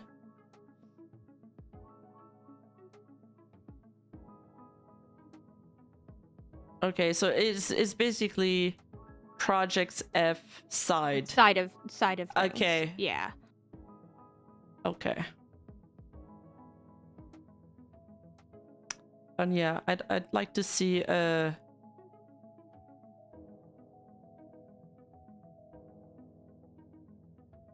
hours after Project F latest statement was posted, Tabby commented on the way it was delivered, including the mentions of screenshot. I'll just say this, no lawyer would have encouraged them to show those screenshots or post those notice to the public. Okay, wait, we talked about that. Prior to this, she made it clear that Project F's statement regarding the termination of their contract with her carries false information and was made with a purpose to harm her reputation. She is advised by her legal team not to say anything at the moment. Tabby will carry on with producing content starting December 28th.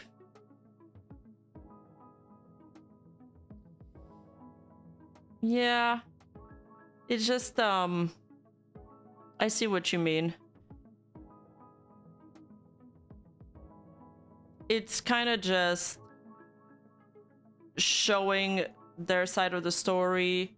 There's a small mention of what you tweeted publicly.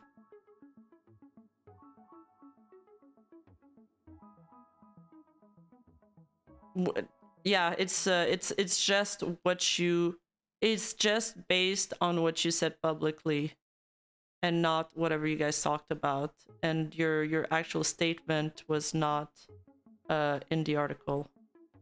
Which I specifically requested that my statement not be in the article because at the time of writing, the second thing had just dropped.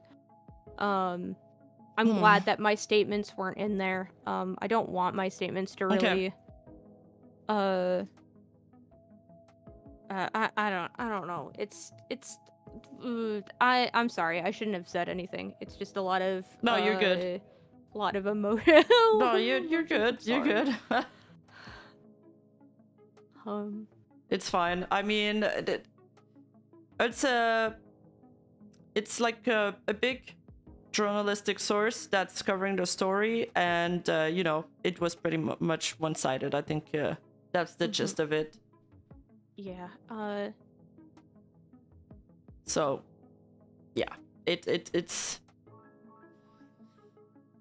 it is what it's okay. Well, at least you got an apology. Like the apologies, honestly, the apology's enough for me. You got to keep your Lorelai. Although they did poof out with 5 months worth of pay, so I don't know if we're completely made whole here. Maybe those last few hours waiting for Furi's decision were nerve-wracking. It was. I think it was already decided, but yeah, it was really nerve-wracking watching the other girls kind of leave one by one. I just wanted to make sure that they were safe, and I don't know. I feel like I don't know. There's a part of me that really feels like I failed them as a friend. I thought the agency terminated.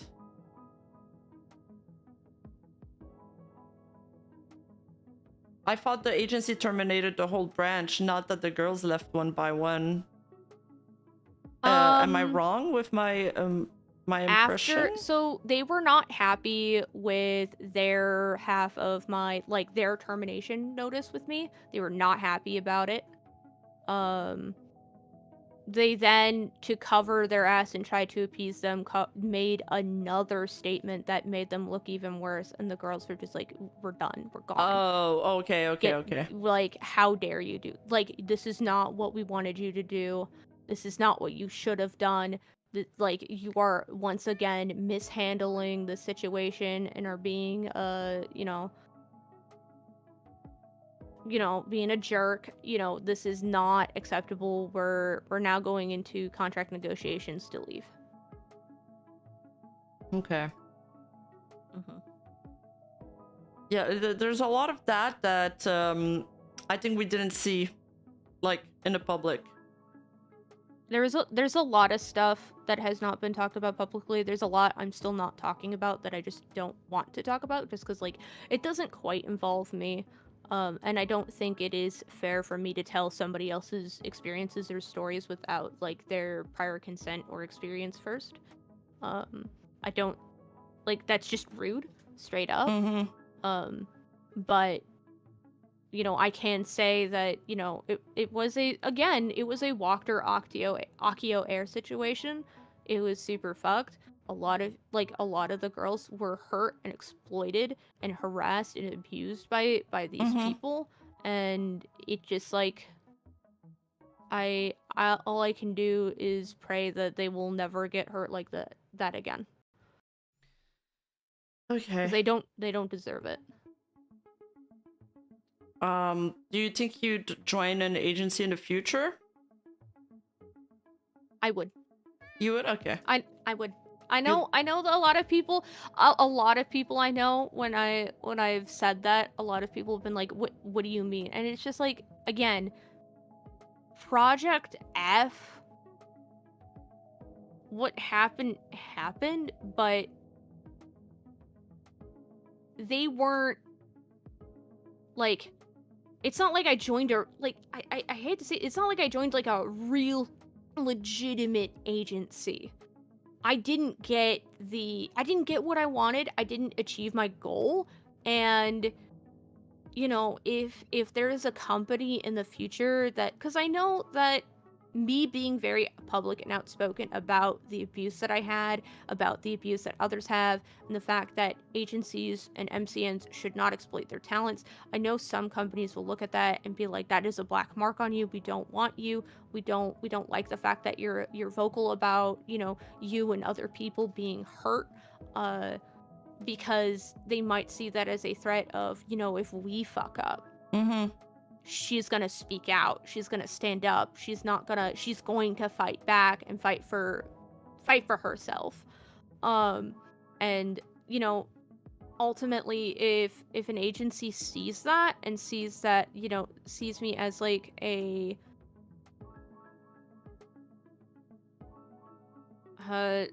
don't know, like a risk to hire or a risk to bring on. Honestly, I don't think I want to work for that kind of company anyway, because they should know that like what happened to me shouldn't be and isn't the industry standard. And I would like to continue being a part of this industry. I do really enjoy it. I still, I've been hurt, but I still have a lot of passion. I still know I have more I can give. And if an agency wants to work with me and let me give for them, I would love that. But I don't really see an agency taking that risk with me anymore, because there are so many other talented individuals that haven't had this experience. You never know. You never know. Some people like working with people who know what they want. I have a question for you in the chat. Question: in your experience, the problem of these failures from new VTuber agencies, is this caused by unprepared, naive management or intentional grifting? I think what happened to me was intentional. I think I do legitimately believe it was intentional. Now, something to keep in mind is that there are some agencies out there that have failed and have hurt people, but it wasn't intentional. They were well intentioned. They did want to be a legitimate startup and work with these talents and be wonderful, amazing people. And those situations, I think, hurt even more than what happened, because what happened with me was a person intentionally trying to be harmful. It hurts worse when somebody who cares about you and wants to be your friend and wants to be your boss and help make you shine, it hurts worse when they fail, because you're rooting for them. You still are on good terms with them. And those kinds of agencies, I think it hurts the most when things break down, because it wasn't a matter of somebody just being an asshole or somebody trying to exploit somebody, but somebody rather just being inexperienced and unfortunately finding failure with their business. Something to also consider is that outside of this industry, granted, a lot of agencies have come and gone. I don't think a lot of people realize that in the real, like outside of VTubing, startup businesses, there is always a 5-year make or break. A lot of startup businesses will come up within 5 years shutdown for whatever reason, whatever reason. So it is to be expected that we're going to see these companies, because we're hitting that 5-year mark, that are going to come and go, because VTubing as a whole really isn't that profitable. You have to be a very specific type of agency. You have to be a very specific type of person to be a really profitable company. And these companies that are coming up, they're seeing the success that Hololive and Niji Sanji and Brave Group and all these other successful small indies like Idol have come up, and Face Connect have come up, and they want a piece of that success pie. They think they can do it better. They think they can do it as good. And then they realize that, these companies like Face Connect, like Sakana, he's been very open the fact that, yeah, I was in the red for a really long time. I took out business loans. I had investors and stuff, and we weren't sure if this was going to be a success. Like, that is a thing that happens in these businesses. And ultimately it depends on you if whether or not you're going to make it work as a agency owner. And it also depends on what kind of talents you bring on, because not every talent is going to be good for a corporate setting. Yeah. Yep, absolutely. Hold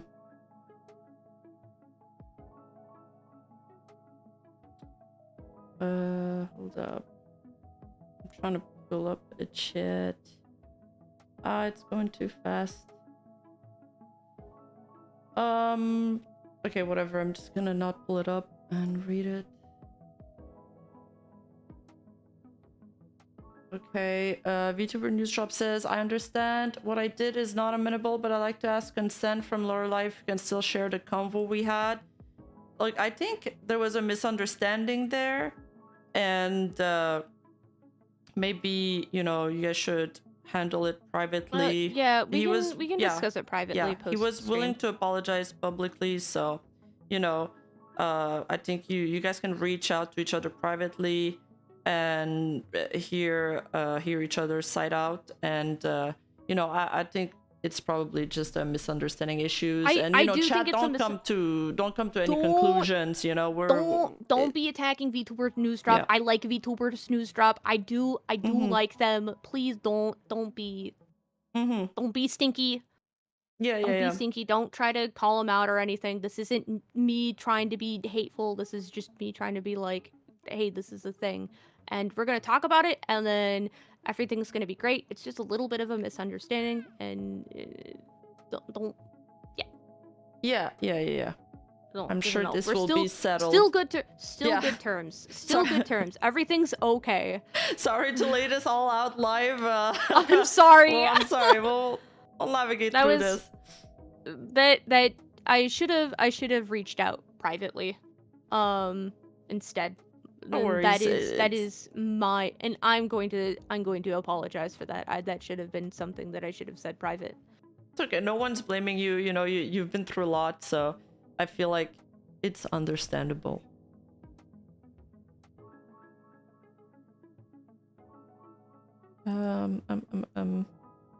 Okay, next question. Any plans for the future? Is there anything exciting? Or I saw a tweet the other day where you were kind of talking that you had some behind the scene projects coming up. Yeah. Anything you can talk about or tell us about? I have a friend who is a metal music producer. We're going to be doing potentially some metal music here sometime this year. I'm going to be doing a couple of power metal. You sing? No. She sings? What? I know. Wait, no, you're gonna scream? I love metal music, and I was like, you know what? And Miri Sapphire really inspired me because she did metal music, but she had never done any music prior to EN, and I was like, that is so inspirational. You know what? If Miri can do it, I can do it. And I reached out to my friend who's a metal music producer, and I reached out to a really awesome mixer who does metal music stuff, and he's on board for it. So I'm gonna be attempting some Arch Enemy covers, which is really ambitious, but you know, we're gonna try that. I'm going to be getting back into full-time YouTube. I kind of abandoned my YouTube channel, and I feel really bad about that. Where have you been streaming then? I've been streaming on Twitch. Do you stream mostly on Twitch? I think there's more discoverability on YouTube. I actually really don't like streaming on Twitch. I really don't. However, I felt safer there. I didn't feel safe being on YouTube for a while. Well, yeah, the moderation on Twitch is better, like the anti-raid system and it's all a lot that. better, and the bots, I was really, because like I had been dealing with some stuff behind the scene. I was really worried that like something was gonna happen, and I can't control it on YouTube the same way I can control it on Twitch. Like on Twitch, I put on shield mode, I run an ad, and Seribot takes care of everything else. On YouTube, I'm just SOL. So I've been really scared to stream on YouTube. I will eventually go back to streaming on YouTube, but I'm actually going to be focusing on video content. I finally have a video editor. We're going to be doing some shorts content. Get those shorts out. You've been planning for 6 months. You can finally do that. Not that you're alone. Rima, I have 72 conversational shorts scripted. 72. Jesus. I should hire you. I've been prepping for. You know what? I would love to work with you. If you want to steal some of these ideas, I would be more than happy to share them. Oh, I might take you up on that offer. Yeah. So I have those, but I want to do some kind of YouTube content. Now, here's my problem with YouTube. I creatively don't know what I want to do. Now, one of the reasons why I really like uh, I really liked YouTube is I wanted to kind of do old school YouTube stuff. Like I wanted to do like commentary let's plays, and I know that's like not the best. I know that's a terrible idea from an analytic and viewership whatever standpoint. But I was like, you know what? I don't care. That's what I loved from YouTube way back in the day. It's what inspired me as like a teenager and young adult to become a YouTuber and start streaming in the first place. And fuck it, if that that's what makes me happy, I'm gonna goddamn do it. Voices from the stables when. So, we might be doing that. I don't know if that's gonna be on my main channel or my second channel, but that's gonna be a thing. It's gonna happen. Probably secondary channel looking at it. And we'll throw Twitch VODs on there on occasion too.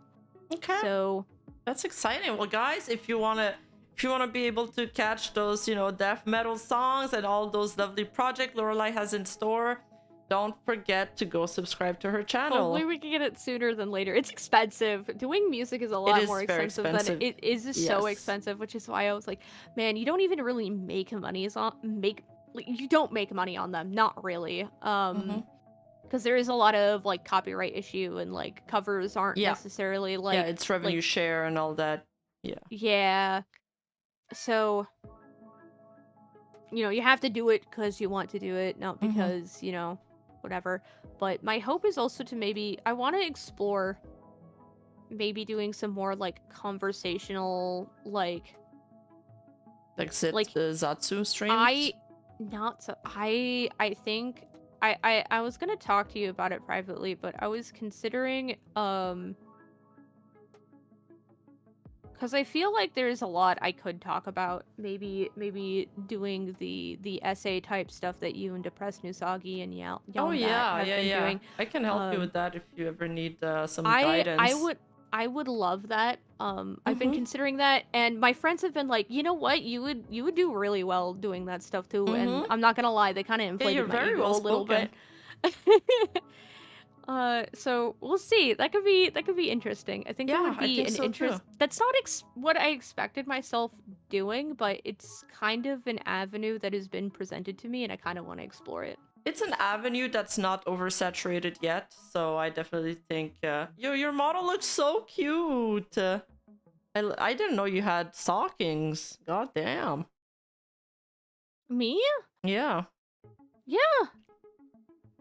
That's so pretty. Yeah, I had the stream delayed pulled up, and I just saw the full body thing. It looks great. I love it. I love the sleeves too. I mean, we both have the same kind of sleeves when you think about it. Yeah, this model is gorgeous. I absolutely love it. Oh my gosh, I've never seen your legs. Oh my gosh, your feet are so cute. It's so cute. What the heck? Oh my gosh. Well, your model can turn from side to side, so it can't do. I did not expect to have this like level degree the of rig turning. Is so good. And it is good. Shout out to Rafu Riggs. Go follow him. He's a cool dude. Oops, I moved too much. Last thing well, not last thing, but I got Skiz there who super chatted you, and it's his first super chat on the channel. Whoosh.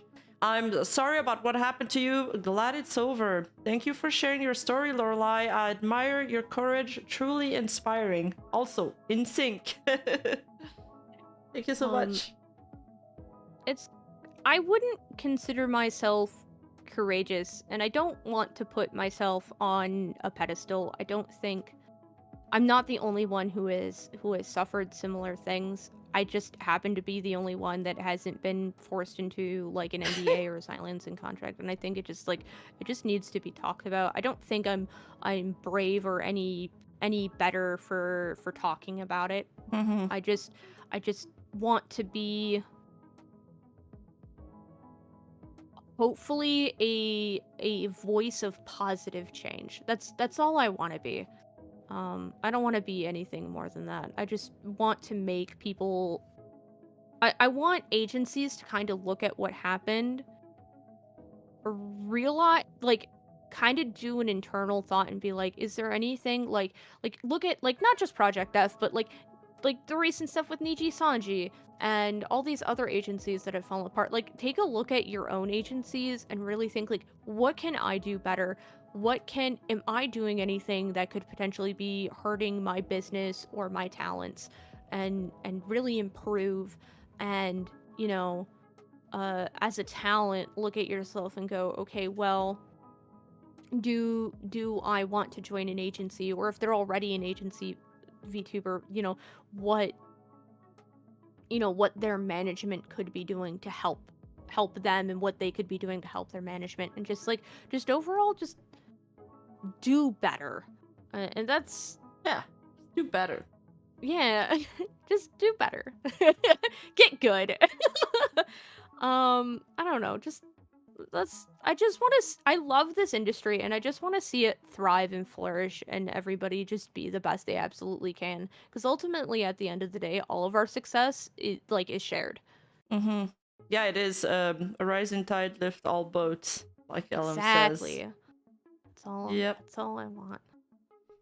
By the way, chat, I was not the one typing hot emoji Rima legs. What happened is that some of my mods have editing perms, because I used to screw up my streams all the time and start like a dual stream. And for some reason, one of them tried to type in my chat and it showed up as me. So it looks like I'm self-shilling my own legs. But no, I'm actually being skinwalked. I'm being skinwalked by my mod.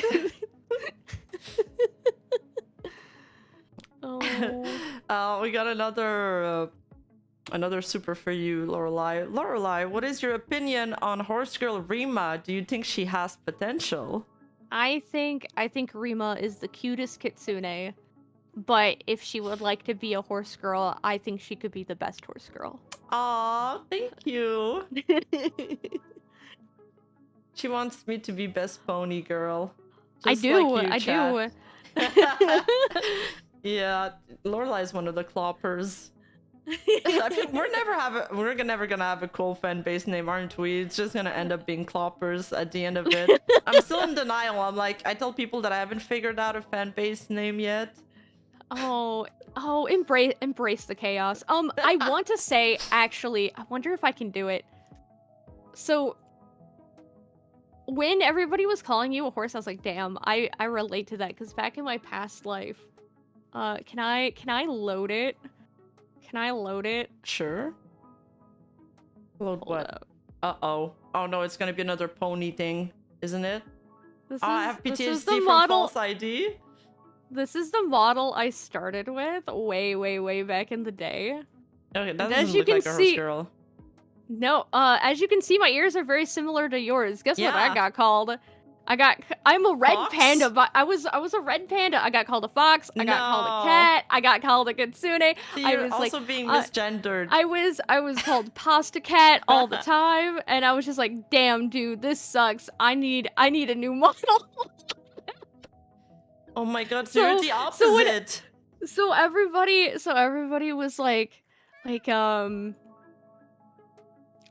oh, Rima's a horse. I was like, no, not her too. Yes, it's those ear shapes. I swear. I swear, it's just the cute, fluffy ears. Yeah, and now Iron Mouse just cemented the whole. Even Iron Mouse thought I was a horse girl. What the hell? Please never take away our horse memes. You know, my first fan-made art that I didn't commission, was my body with a horse head on it, and I was like, dude, I've been waiting for fan art for so long, and it was from such a good artist too. Like, they're really talented, and it was me with a fucking horse head on. I was just like, I love it, but every win has come with I'm conflicted about this. I want to love this, but not really, Same with Iron Mouse noticing me. I was like, I love this, but I'm also I saw Iron Mouse. Dude, I was live on. I was watching her stream when she did that, and I No. was like, no, No. no, No! no. Yeah, I fell to my knees and was like, no! I was like, no, no, don't show Rima. But I still love her, so it's good. Oh, we love Mousy. She did say, I'm sorry, some of my chats, the cloppers are actually representing in there. You know, some of my chatters have my back. Yeah, they were like... Yeah, they donated to clarify that I was actually like, no, a kitsune. Yeah, thank you. Thanks for whoever did that. Yeah, troopers. Yeah, the ears and a lack of clear fluffy foxtail equals horse. Yeah, truly. Math checks out. Thank you, Craig Habit. Look, we need more horse girls or one rare breed of VTuber. That's actually why I did. I am so glad. This was not my like. I wasn't sure if I was gonna pick Lorelai for my thing. I thought for a very brief moment that I would be a racing like Uma Musume horse girl. Before I said, you know what, fuck it. I want to be a magical horse. Yeah. Fuck it. Like Kelpie is just a little bit more unique, and I already had this existing character that was planned. Like, I might as well just use it. But I am so glad that I did not do my initial impulsive thought of Usame Racehorse Girl, because otherwise it would have been me and Biscotti like debuting on the same day as Uma Musume Racehorse Girls.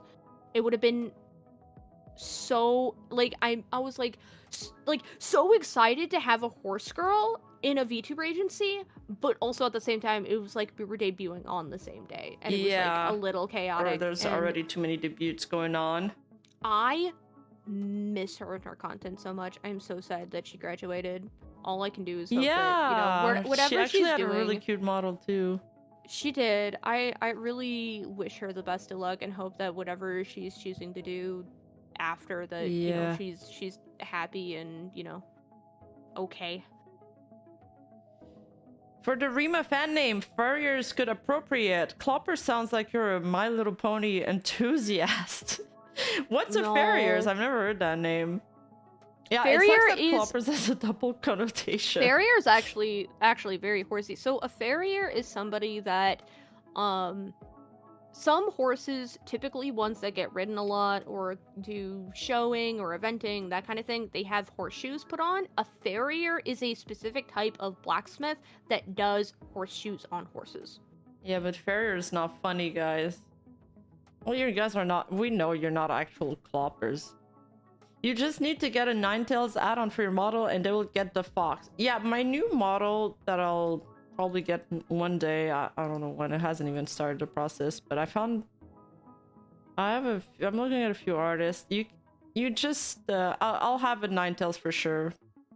For sure. I think it would be really cool to see you with like the multiple kitsune tails. Yeah, like Ari. She was my main inspiration. Yeah. Chat is clopping along, making Rima #1 horse girl. I'm not even a horse girl. Oh, Salvi the Blue Squirrel, thank you for the raid. What's up, buddy? Welcome, Salvi raiders. is also a new YouTuber, so make sure to go check out his channel for all the latest tea. Ninetail Horse Girl fundraising goal chat. Yes, thank you, Marksman. We the models are not cheap. They're not cheap indeed. This one's for Lorelai. Thank you very much for the stream, Rima and Lorelai. It was incredibly insightful and we learned so much. Hope the agency sphere can grow in a positive direction and elevate this community. Yeah, no, for real, I thank you, Aegis, Link, for the super, but I reciprocate that comment. Like, I feel like we learned so much in this stream. And Lorelai has like tons of great advice to give to VTubers and even maybe for agencies. Like, oh, what kind? Somebody asked that in the chat earlier, but I didn't manage to transfer that question to you. Do you have any advice for like a startup agency? I think there's a lot of things, but the biggest one is how much money are you willing to invest initially? I mean, because the biggest thing is do you have the resources to start an agency? A VTuber agency, I personally feel like has a big startup cost. You're going to be in red for a long time. And while I do understand, and I legitimately, I considered taking out a loan and starting like an agency or a management business after this, because I was like, you know what, I feel like I I could. feel like you'd be good at it, yeah. I feel like with the experiences that I've had and the knowledge I have gained from other people, I feel like going into potentially, like, I've considered going the management route, like helping, like either being a freelance manager or maybe applying for a company for a company as a talent manager, Yeah. just so I can be the manager that I wanted to be for another person. And be the kind of like I want to be, you know, like a positive force in a company. That is something I have heavily considered. And then I thought about it and I was like, well, I could take out a business loan. I already have an LLC that's already established. Like, I could theoretically take out a business loan. My credit's pretty all right. You know, I could, it'd be really stressful, but, you know, I probably could, you know, make it work. And then I thought about it and I was like, well, I really don't have the resources to do that.